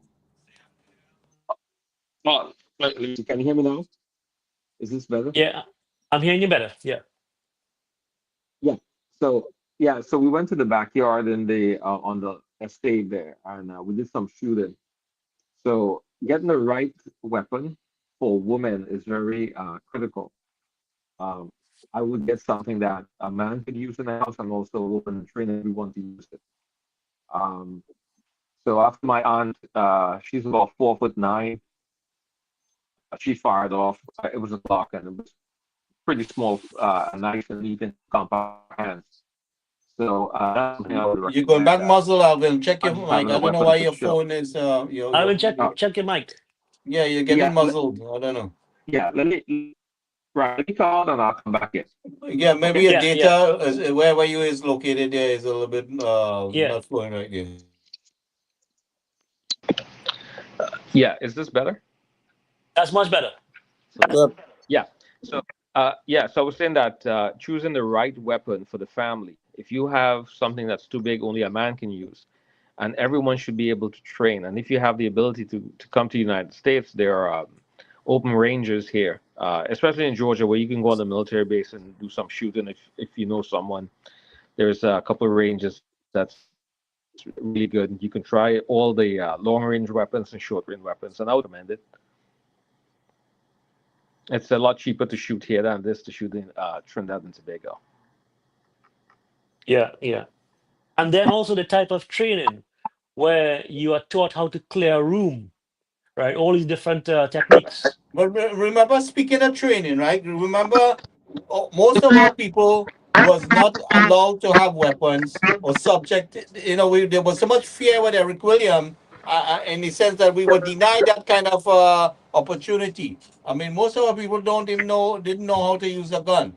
Or even I never even saw a gun in certain aspects. You know what I mean? But except when you do see it was with the police or the Coast Guard or somebody had it, and you was in such a fear. So we grew up with that psychological block there that we would need to walk around that. So I mean, there's a lot to be done with training and stuff like that. Yeah, but Captain Singh made a very good point here. Woman has to the woman have to have the right piece of equipment that they can maneuver it. They're Yeah, comfortable I with mean, it. The it's something that they ergonomics. could use easily. You don't. Yeah, Yeah, yeah. you have to look at the ergonomics, and also you have to train your mind. Also, you could have the weapon, but if your mind is not trained, it defeats the purpose. You will get yourself killed. I think a lot of women in Trinidad depend on their husbands uh, for that protection in the home. And I think if we're talking about the people for home invasions in Trinidad and Tobago, that the women, they should have a lot of training where the weapon is being kept, because most of them are going to be home alone or while the husband's at work with kids. So they themselves should be trained and trained well. And also, a lot of weapons, the safeties come off. So they should also look at that. Safety is very important where they're going to put it. If you have the safety coming off, you can have an accidental discharge, and that's quite dangerous in itself. So it's not just having a gun for that one time that an invasion may happen and the sense of safety, but also the weapon itself is quite dangerous, and that's part of it also. Well, I guess it will come with the entire homeowners and all the members, you know, Well, we with the need to get training. to that point where we organize training. The training really has to be Yeah, structured. Gun safety. definitely. How do you function if someone comes in your house? I mean, you just can't fire helter skelter. You have your children around you. You have to practice this like a fire drill. Where you organize, like Dr. Ramrup was saying the other night. He has a plan, but I mean, you organize where with your family where to go. And then, I mean, when people panic, they're going to run in the line of fire. So you have to be able to maneuver yourself, think for Well, yourself, think for the children around you. yeah. Well, Gary, not only in the home. Remember last week or a couple days ago, you mentioned where the guy and his mom, they were Yeah, eating a doubles on the street, there was something to on the buy street. doubles. A prison officer, he ended up killing his own mother. So I mean, where and when to pull the gun. I mean, you have to also be conscious what's in front of you and around you. You just can't fire like that, not because you have a gun. I mean, everything has to be well. It has to. You have to, It takes practice. You have to really Training and practice. practice, correct. You have to practice a lot. I mean, because it Yeah, doesn't yeah. come automatically like that. But regardless of that, we have to arm the people, the law-abiding citizen of Trinidad and Tobago. And one thing I wanted to mention to Kirk was that we now have to look at how to make the application process more efficient, so we can get the legal guns into the hands of law-abiding citizens, so that they can protect themselves and no longer wear that hat or that or play that role as a sitting duck, waiting for these guys to invade their homes and violate their space. So that application process, I think it has to be revisited, and I would highly recommend that the responsibility of having one person, one COP, handle all of that application approval process for entire country. I think that's draconian, and it should be time efficient, and there should be a turnaround time attached to each application. So yeah, so there's a lot of work there. well, Ken, I'll tell you this. I applied in 2015. I had the psychological evaluation done in Shoguanas, where KISS factory is. It's on that road the doctor was at. And one of the questions he asked me, he said, so if you were in the military, do you have PTSD? And that would exempt me from obtaining a weapon from that. But went ahead and that part was good, and it went on, and it was submitted for the handgun, the FUL. That's been since 2015. I was on the third floor, I think, or the fourth floor of the headquarters in Port of Spain, where the records are being kept. And then eventually a police officer came, a sergeant came looking for me, stopped, spoke to a person in my street, and inquired, and then he left. And that was the end of that. Never received the FUL. And now the new police commissioner said that anything that is within a certain age is going to be thrown out, and the process has to. So look at how this is this draconian or outdated, inefficient processes. That's almost 10 years. Within that 10 years, you could have probably gotten violated, robbed, or even killed, right? And you, I mean, I know your background, right? You can handle a Crow system, right? High tech military equipment, and you can't get a FUL in a little place called Trinidad and Tobago to protect yourself when conducting business, Right, right? and even with telling them, hey, listen, I'm ex-military. I'm here. I have business concerns here, and I will be here for a number of years. Um, no, you got to wait the line, and then you had a couple of commissioners, and there was one in particular who did not like giving out those licenses, and everyone knows that you have to go to a particular gun school, and they pay a fee of some sort. That corruption kind of thing was there. Yeah, it could be gotten in a particular way, but this process now, hopefully, all of this is streamlined for the people who are living there and do need it. Correct. And somebody is saying, oh, hold on a second. Why does a guy who's selling doubles need a gun? Well, you know what? He's a law-abiding citizen, and his business is cash business. He brings home maybe $2,000 cash from the street, and he has to go to his home, right? So regardless of what you're doing, you're a law-abiding citizen. You have a right, and the law should protect you. And you should be entitled to have a legal firearm to protect yourself, your home, and your family. Well, I have a question. Why does your wayward 15-year-old son need a gun and a sophisticated military grade gun? Why does your children roam the street with guns? Why do they have the privilege? Gary, and here's the answer: because the people who are in power for the last 10 years failed the citizens of Trinidad and Tobago. It's that simple. They failed them at the next level failure, right? 624 homicides last year, and 2 years prior to that. But right, not only that, speaking of doubles people, how many doubles people have been robbed, very bold-facedly or killed, drive-by shooting. We had drive-bys on a from a bicycle. Just imagine that. Imagine that. So, because every little punk out there, wayward people's son could have a gun, but the law-abiding citizens who trying to get a gun to protect themselves, they can't have it. But your children could come and shoot down anybody. We have a old saying here in the States: armed society is a polite society, right?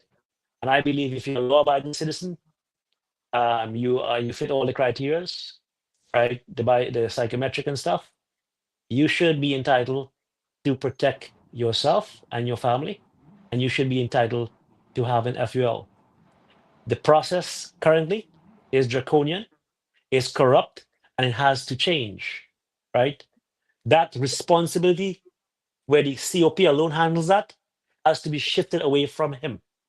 And we mentioned a committee, right, that could fast track this thing, these applications, and move the process forward in a timely, efficient manner. And that is what we need right now. Because you cannot have the stand your ground law, say, yeah, okay, we could protect ourselves, but with what? A knife? You can't take a knife to a gunfight, right? So, yeah. A pepper spray to a gunfight, automatic weapon, AR-15. That made no sense to me. And I don't know if you can purchase that in Trinidad to date, the pepper spray legislation, if that was enacted, and if there's anybody carrying it down there. I have no idea. Well, it has no pepper sauce restrictions, so use pepper sauce if you can't get pepper spray. I think if the projectile is in a canister, you have a certain amount of pressure in it, so you could spray at a person from a distance. Maybe I did get pepper sprayed. The MPs they have pepper spray, and we get sprayed in our eyes, and it burns. It really burns. Some people, Some people may or may not have that effect, but it had a effect on me for sure. It did, and I wouldn't want to get that in my eyes ever. Yeah. Long period of time. Captain, I want to kind of shift here a little bit, but along the same subject. We saw 15 Coast Guard boats parked and idle. They said they have diesel and stuff. Now I know these vessels. When if you look at these vessels in the video, there, these are pretty big vessels. A lot of Well, the drugs, once they cross that gulf and they get into the swamp, right? That's an area where the police can't catch these guys because they maneuver through the swamp. Could we have some kind of skiff that's retrofitted with a cruise system where they could go into the maneuver into the swamp and stuff? Any kind of equipment that's very agile? Well, I've been in the Caroni Swamp, and I've been to Felicity, to where the cremation site is. So I've seen the channel in there, and it's not a very big swamp. Um, Also down in Cedrus, I've been to Cedrus also, where the cows on the beach and everything. So the movement from smuggling on that side was allowed by the previous government because they did made no attempts to stop it. One very piece of equipment was the blimp that was in Trinidad, and they had a sophisticated piece of camera on there which could see about 40 kilometers in distance, 360. And their camp was in Komoto. So they held no one for illegal quarrying. Illegal quarrying, the money will go into gang activities and other illicit activities. In Kosovo, we had illegal quarrying and all of that. And back in 2000, they were trying to stamp that out between 2000 and 2015. A lot of drug smuggling, prostitution, human trafficking in Kosovo. The same thing in Trinidad and Tobago. The previous government had assets and refused to use it. Now, those vessels that were parked up, I don't know what the capabilities of those are because I'm familiar with American-sized vessels, and our military is efficient in that if we have a mission and it comes from higher up, we will be patrolling and solving the issue of smuggling across the border between Venezuela on the western side. There was also a drug lord on the north coast, and he was murdered eventually up there on the north coast. So the drugs are not only coming from the east of Venezuela to the west and the swamp. They can go to Moruga, they can come all the way around to the other side, or they can go to the north. So it's a 360 there that's happening. They can find an alternative method of doing it. Another way of doing it is taking a small airplane, flying low and dropping your load off, and someone picking it up. So right now we have surveillance. We have a radar in Tobago, and we also have numerous American aircrafts. One in particular that I do like, the Reaper, and that has a range. It'll sit about 40,000 feet, and it has a nice range with that camera I was talking about. So it can loiter for 72 hours up in the air. It's very silent. It's painted a kind of gray color, so it blends in with the sky. You don't know it's there. And at about 40,000 feet, it can take a picture of your number plate. That's how accurate this thing is. But right now, they have visibility, and that's where the SOFA agreement comes in. If we wanted to solve the crime, I don't know what the opposition is up in arms about. Every day, some negativity about this SOFA agreement with the United States. We've had SOFA agreements with a lot of countries. And right now, we have very little drug-related murders going on. We do have some happening, but it's not as frequent as it was 7 months ago when the previous government was there. So this is very good for Trinidad and Tobago because with our expenditure in national security, we don't have to do that anymore. all that money that we wasted with those 10 vessels, can we do something with them? Can they be sold? Can they be retrofitted? Can we be used? Uh, I don't know, because again, the national security minister and his team would have to look at the cost and efficiency of all of that, to be tracked on what they're going to do with it. But we wasted billions of dollars in national security, billions of dollars in court costs for medical. When these people kill, the state has to pay for all the medical care and also disposal and care of the bodies. A ripple effect with crime.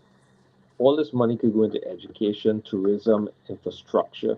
So right now, with this United States looking at the north coast of Venezuela, it's really good for Trinidad and Tobago. This is the opportunity for the Prime Minister to reach out to the United States and ask for a lot of things, for aid in fixing Trinidad and Tobago. They have been in government for 7 months, and they have done more than the PNM has done in 20 years. And that's my take on it.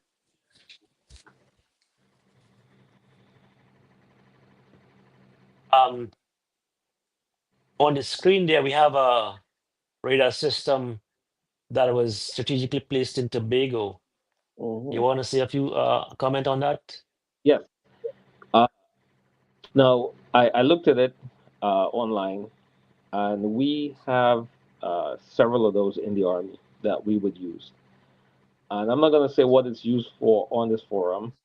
Yeah, no, take that off.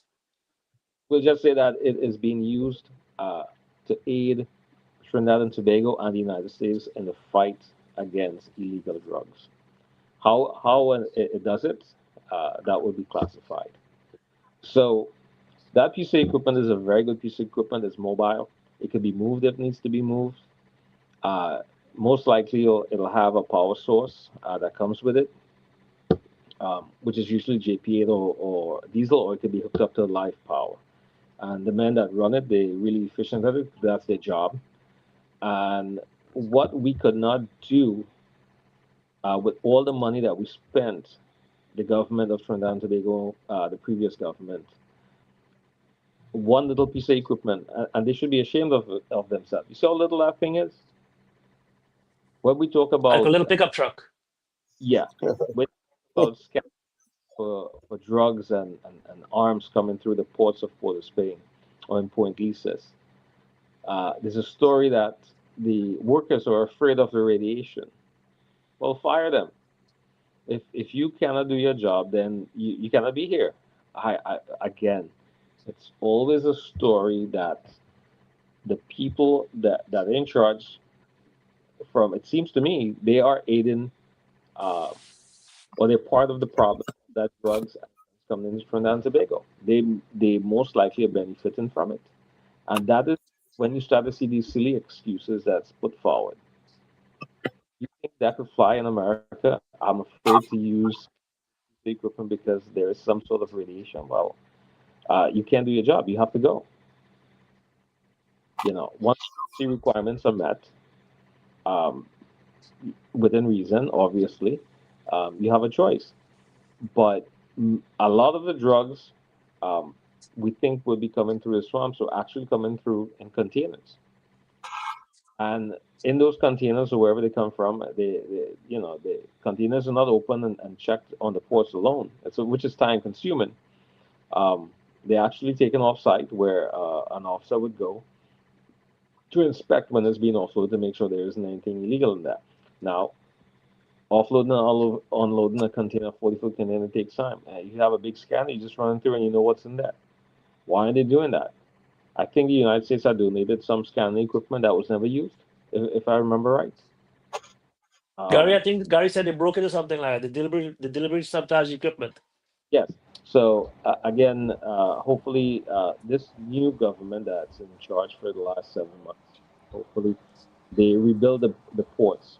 The Port of Spain ports is very inefficient, lacks space, and that whole that whole piece over there, wherever they can get the space and remove the redundant license office and the homes that's squatting along the sea lots and those areas like that, should be taken back, and all of that should be expanded.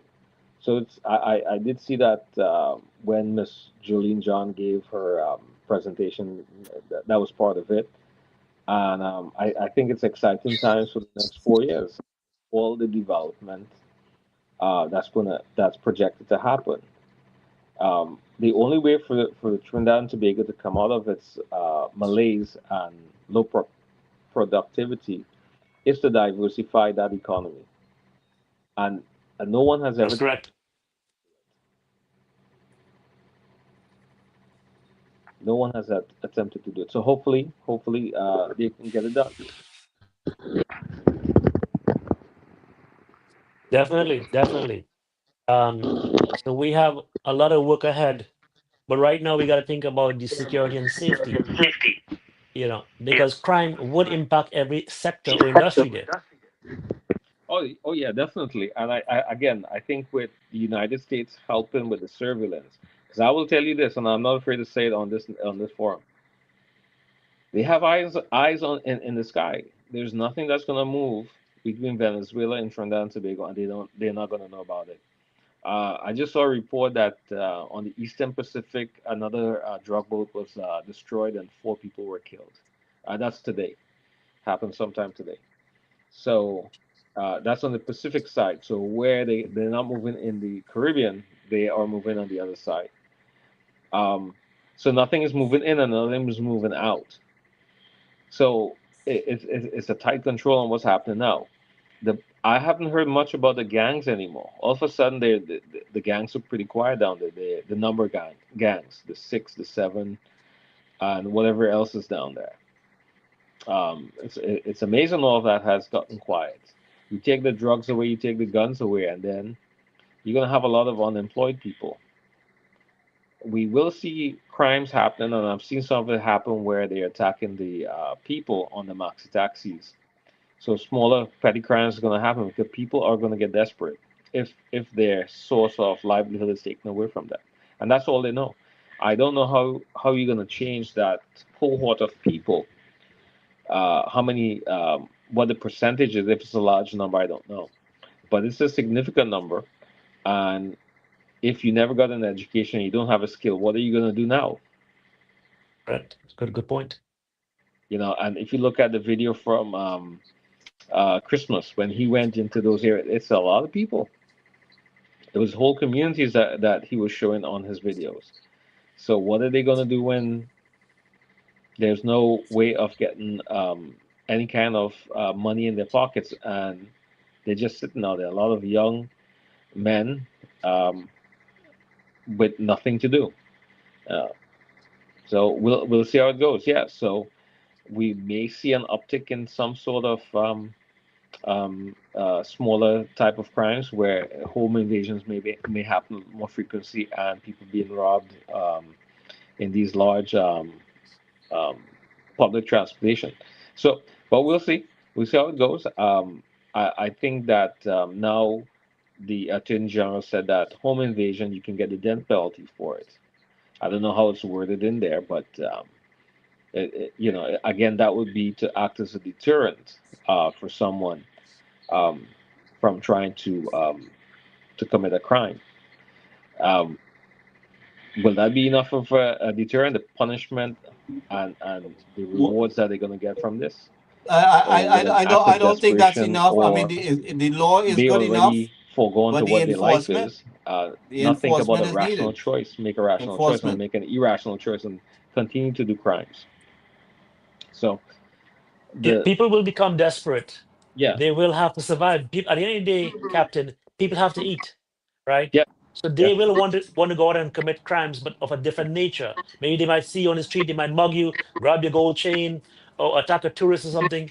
But it has to do with enforcement. We did see one guy get killed in Tobago, and there's a story about that. We saw a number of maxi taxis being robbed. We saw a lady in Gasparillo being murdered. I think her throat was slit at her home, 74-year-old. Um, so yeah, I mean, while you have the big amount of drugs that's being passed through as a transshipment point, and that stopped. I don't know. We'll see this new year after Christmas. Christmas is going to slow down because it seems as though, from what I'm hearing down there, everything is slow right now. Well, I don't know. You guys hear me? See, No, one I don't of know if you can. the contractor, one of the largest contractor, that he has stopped all work, I guess, from the 15th. But I think that's a normal practice with most companies. They shut down around the 15th of September, and then they start back up in January when the weather is a lot better too. So it's Are you guys interesting hearing time to me? see what happens. Yeah, Gary, I'm This hearing you. is Okay, new okay. ground because we haven't had the United States over watching us. We haven't had a government, this government and the UNC. They have not had this much seats in parliament to make decisions. It's not a minority government like we had before. So we have a lot of things going in our favor here. And we do have an agreement with the United States, and I think the Prime Minister has done the right Which we had to capitalize on, you know. thing with the United Yeah. States And in its training with the military and its efforts against the drugs and guns that was causing a lot of crime. And I think we could already see. I don't have any data in front of me, but I'm seeing less crime reported in the daily newspapers when it comes to drug activities in Trinidad and Tobago and mass shootings. Because I think last year or the year before, you were seeing a lot of people being shot while they were driving. I think somewhere in Valsayn where they were shooting each other from the airport or something, chasing each other. All that is grind to a halt. yeah, So it was like the Wild Wild West last year. we do have some murders happen, but I think it was crimes of passion. So those are different from what we're talking about here, which is drugs and criminal But activities, turf but wars, and mm. and such. But Ken, if I want if I want to Gary, ask the question, any right? questions? Yeah, question. The U.S. presence, we've seen a dramatic reduction, right? So that's a positive. Now, the drug industry, this cocaine industry, this is a multi-billion-dollar industry, right? Spanning the entire globe. So this is not going to go away anytime soon.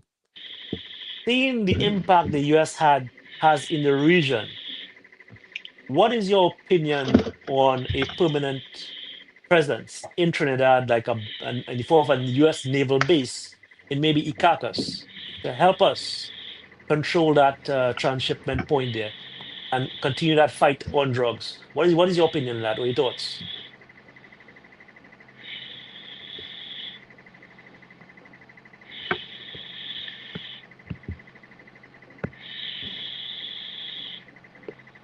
Avi, you're not Captain, you can hearing hear it? me?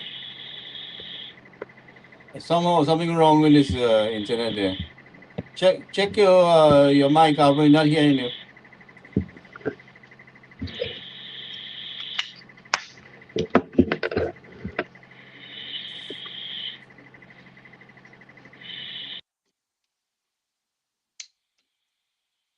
Captain, you can hear me?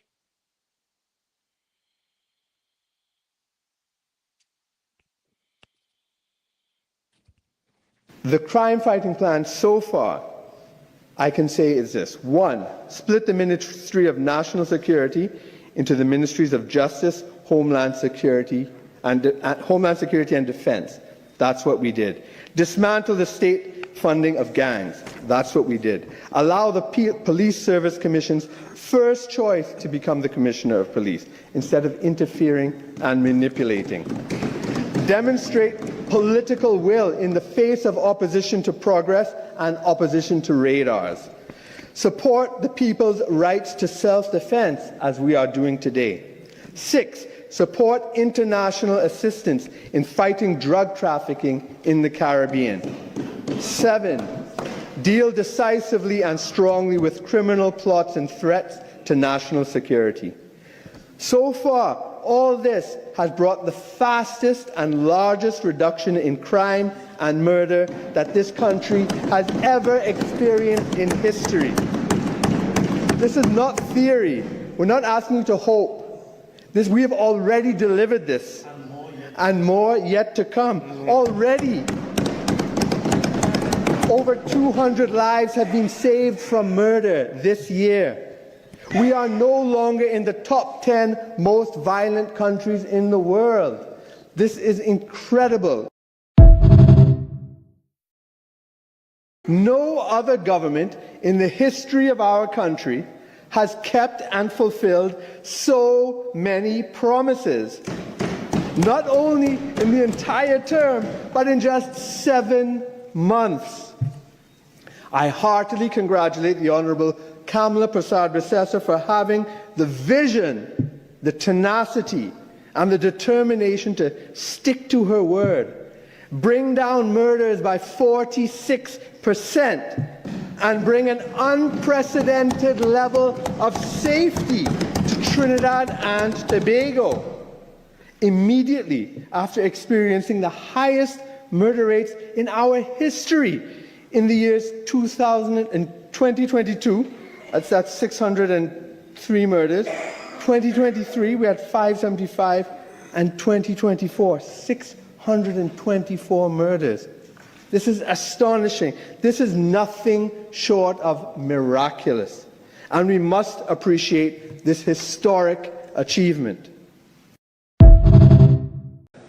They like it where the criminal had more rights than the child he traumatized, where the victim, after surviving the unthinkable, could wake up the next day and find police waiting for them, not to protect them, but to question them. This is fundamentally wrong. Every one of us feels it in our bones, in our souls. That era of injustice, of enforced victimhood, ends today.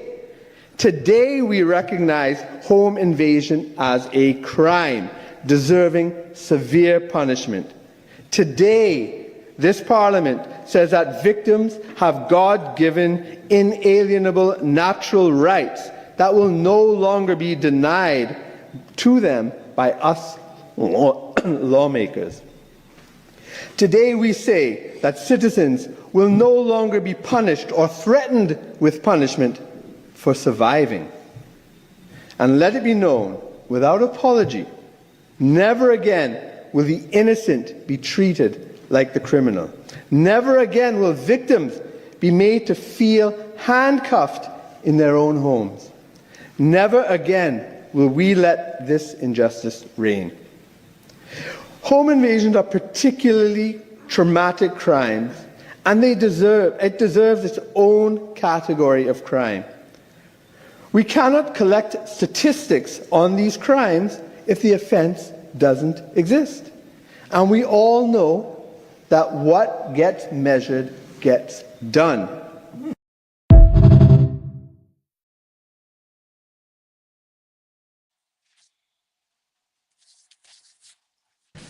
I rise today in defense of something older than Parliament, older than law, older than even the state itself. The God-given natural right of every human being to defend oneself and one's family, to feel safe in one's home. For too long in this country, the scales of justice have been tilted grotesquely against the law-abiding. This is not only unjust, it is immoral. For decades, we protected the rights of criminals more than the rights of victims.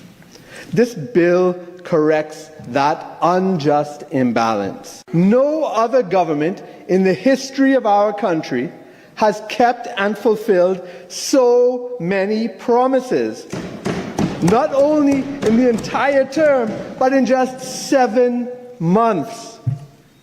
I heartily congratulate the Honourable Kamala Prasad-Bissessar for having the vision, the tenacity, and the determination to stick to her word, bring down murders by 46%, and bring an unprecedented level of safety to Trinidad and Tobago, immediately after experiencing the highest murder rates in our history in the years 2000 and 2022, that's 603 murders. 2023, we had 575, and 2024, 624 murders. This is astonishing. This is nothing short of miraculous. And we must appreciate this historic achievement. When we go back in history, we see that the American colonists, the French revolutionists, the Haitian revolutionaries created the basis for our modern world because they realized that God Himself, not governments, not kings, God Himself had given us natural rights and freedoms. And governments were immoral and unjust when they took these rights away from us or suppressed them. These are the revolutionary ideas of the modern democratic age. And we here, as lawmakers, must never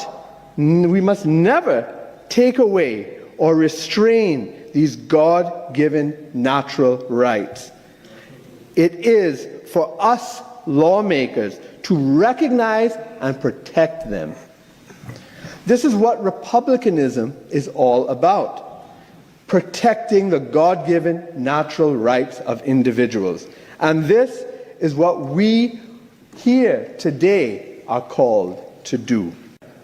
They like it where the criminal had more rights than the child he traumatized, where the victim, after surviving the unthinkable, could wake up the next day and find police waiting for them, not to protect them, but to question them. When we go back in history, we see that the American colonists, the French revolutionists, Captain Singh, are you hearing us? Captain Singh? I don't think he's hearing us. So Ken, I guess we can close up at this point here. I don't know what's going on with his system there.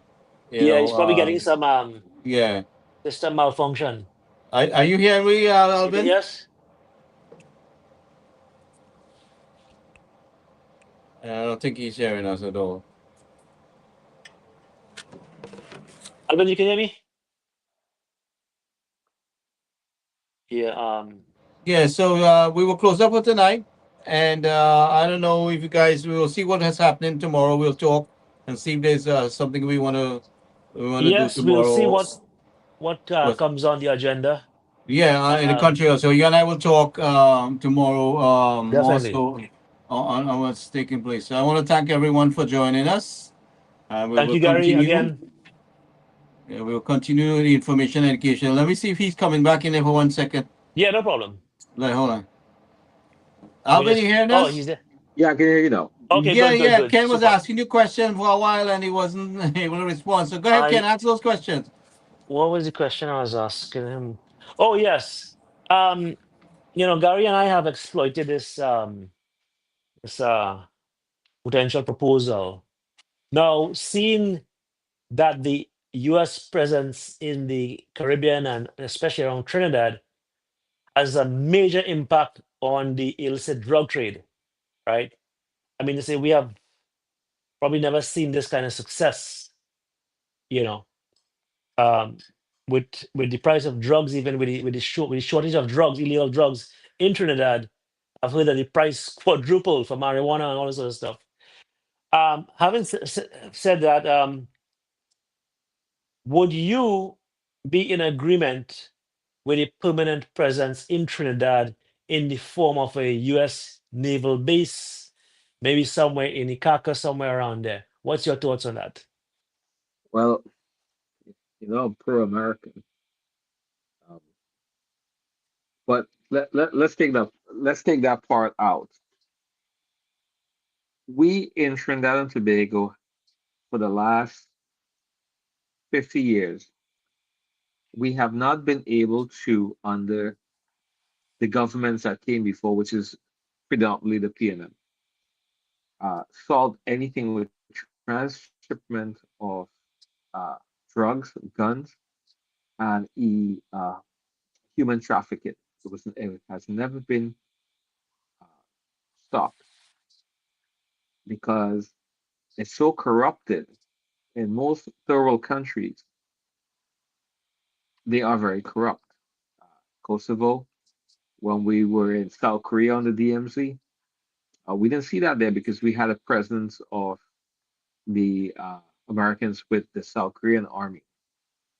So there was very little activity about that. Kosovo, when we went in, it was divided up in sectors by different nations. So we were with the Russians in a particular area, and there was a lot of criminal activities going on, and that was being facilitated by the Russians. It was allowed to continue, but the Americans, they have their specific rules that come down to the soldiers in their operations order, and that's what we're going to follow. By having a base, a naval base, would be a very good thing for Trinidad and Tobago because it would take off the financial burden. And also, you cannot bribe the United States officers. So that would also be taken off. So there will be that corrupted officials. And that's what's happening throughout the Caribbean islands, all the way up. A lot of drugs are being shipped to Europe and to the United States. When we were in Afghanistan, a lot of the heroin was being shipped through two countries in the north of Afghanistan, to Russia and to Germany and to other European countries. So the only way for that to stop in Trinidad and Tobago, which will reduce the crime there, because you won't have the gangs, there's nothing to be peddled on the streets, there's no guns, there's no turf war.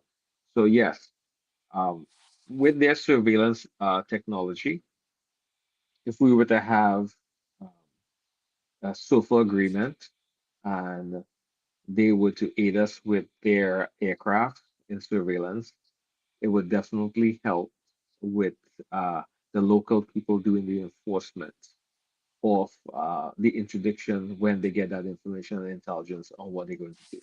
So yeah, I do think that that a lot of training could happen with the United States. But in fact, the National Guard out of Delaware is mirrored with Trinidad and Tobago. So they will have joint training. I think almost every year they would have some kind of training with Trinidad and Tobago. But this today, what we see in with the United States President is much larger than just National Guard. We do have several ships out there, and a lot of airplanes, a lot of aircrafts flying above. Yeah, but what I'm thinking along, and I've been thinking along, and I must have mentioned it to you, is to have the U.S. Navy. You see, like what happened in Paris earlier, that we was not capable of doing it, responding. In fact, them guys was dumbfounded when that situation happened with those divers. Oh, yeah. Our people, So, we need a real naval base in Trinidad set up well, to train our Coast Guard, and not also to keep them guys in check. Because let me tell you, but you get them all the Overwatch, training, you give yes. them all the training, and they're going to go back to the norm. You leave them Well, alone. again, that temptation is there. Um, why would why would you be tempted? A lot of people are tempted by money. They may think that the amount of money that they have, the salary is not sufficient for the lifestyle that they want. So, in the United States military, we are paid well. We have a lot of benefits. So a lot of us also have a moral oath that we take that we don't break it. I mean, some people they do break it, but in general, um, that's what it is. But uh, I want to talk a little about that Paria incident. I was flabbergasted that no one asked for international help. We have international partners that could have had. Um, we could have people in Trinidad and Tobago uh, within 4 or 5 hours.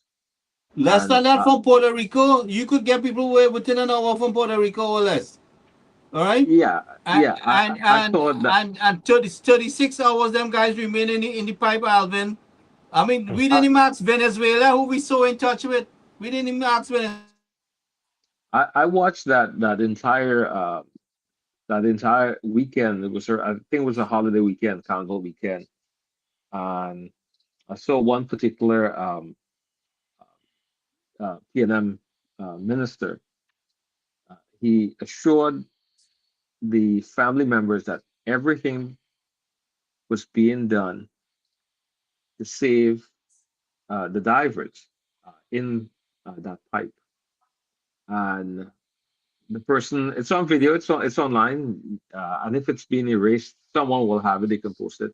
That individual bent over and snickered and laughed, and he became a very short-lived prime minister. And I was rather flabbergasted by that. And it's beyond me.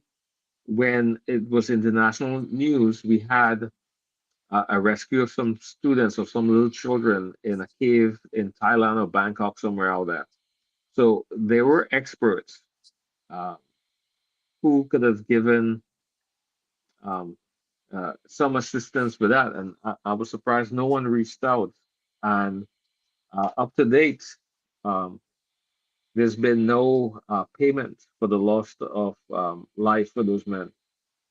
And no matter how much money it is, um, the prime minister never came down to that point.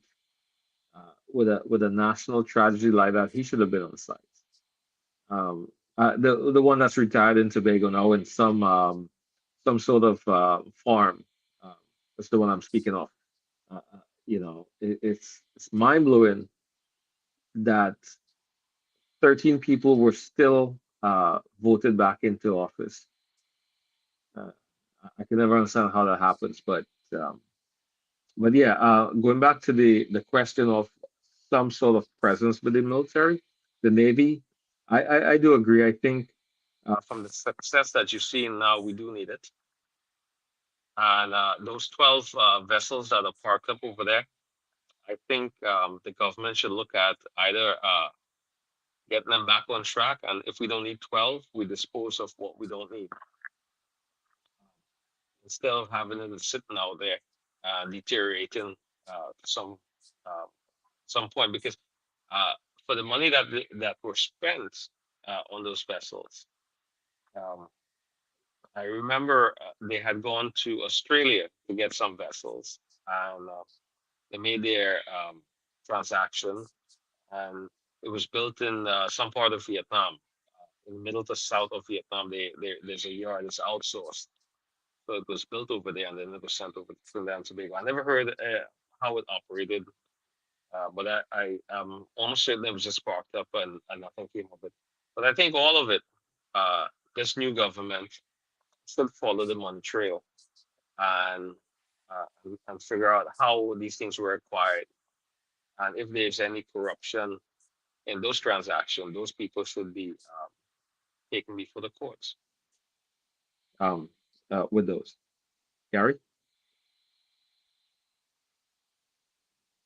Are you there? Yeah, I'm here. I was giving Yeah. you guys. So we're gonna wrap up tonight, pretty much. Okay. All right, guys. Yeah. So tomorrow night, I'll let you guys know if we're doing anything. Let's see what develops in the country within tomorrow. I think the Senate is supposed to meet. So we'll talk. Thank you, everyone, Well, for All right, guys. listening. Yeah. but before we run off, remember in December of 1989, the United States went into Panama to take out Manuel Noriega. It was a 30-day intervention. So all the people out there, America has a history of doing things over and over. So I would be keeping my ear to the news and seeing what's happening. But I'll get my popcorn. but if anything would have happened, I can assure you nothing is going to happen in Trinidad and Tobago. No. Listen, I think the U.S. is setting things up. All the drama there about this and that happening. The U.S. is going to strategically put things in place. You're a military Correct. man. You know that they could shoot down any missile coming in our direction. with the kind of assets that they have there. The radar will also help with that. So the more radars we have is the best for we. But I think they are mounting the assets to convince Maduro to give up peacefully. That's between the U.S. and them. But as far as Trinidad is concerned, I am just happy to have the extra assets in the Caribbean and within our waters to kind of put some restraint on the activity that was taking place there. Yes. But I'm looking forward so that we can get some training from the U.S. and equipment wise. I think we have a lot in store with the way things are going, and we just have to counterattack any kind of misinformation, for us from our end as best as we can. All right, Okay, guys. So so good night. Thank you all right, very guys. Good much. night. Thanks a lot. Ken, Take care, we'll talk. guys. All right, Albert, we'll talk. Yeah. Okay then. Thanks, man. Okay, thanks. Bye. Good night, everybody.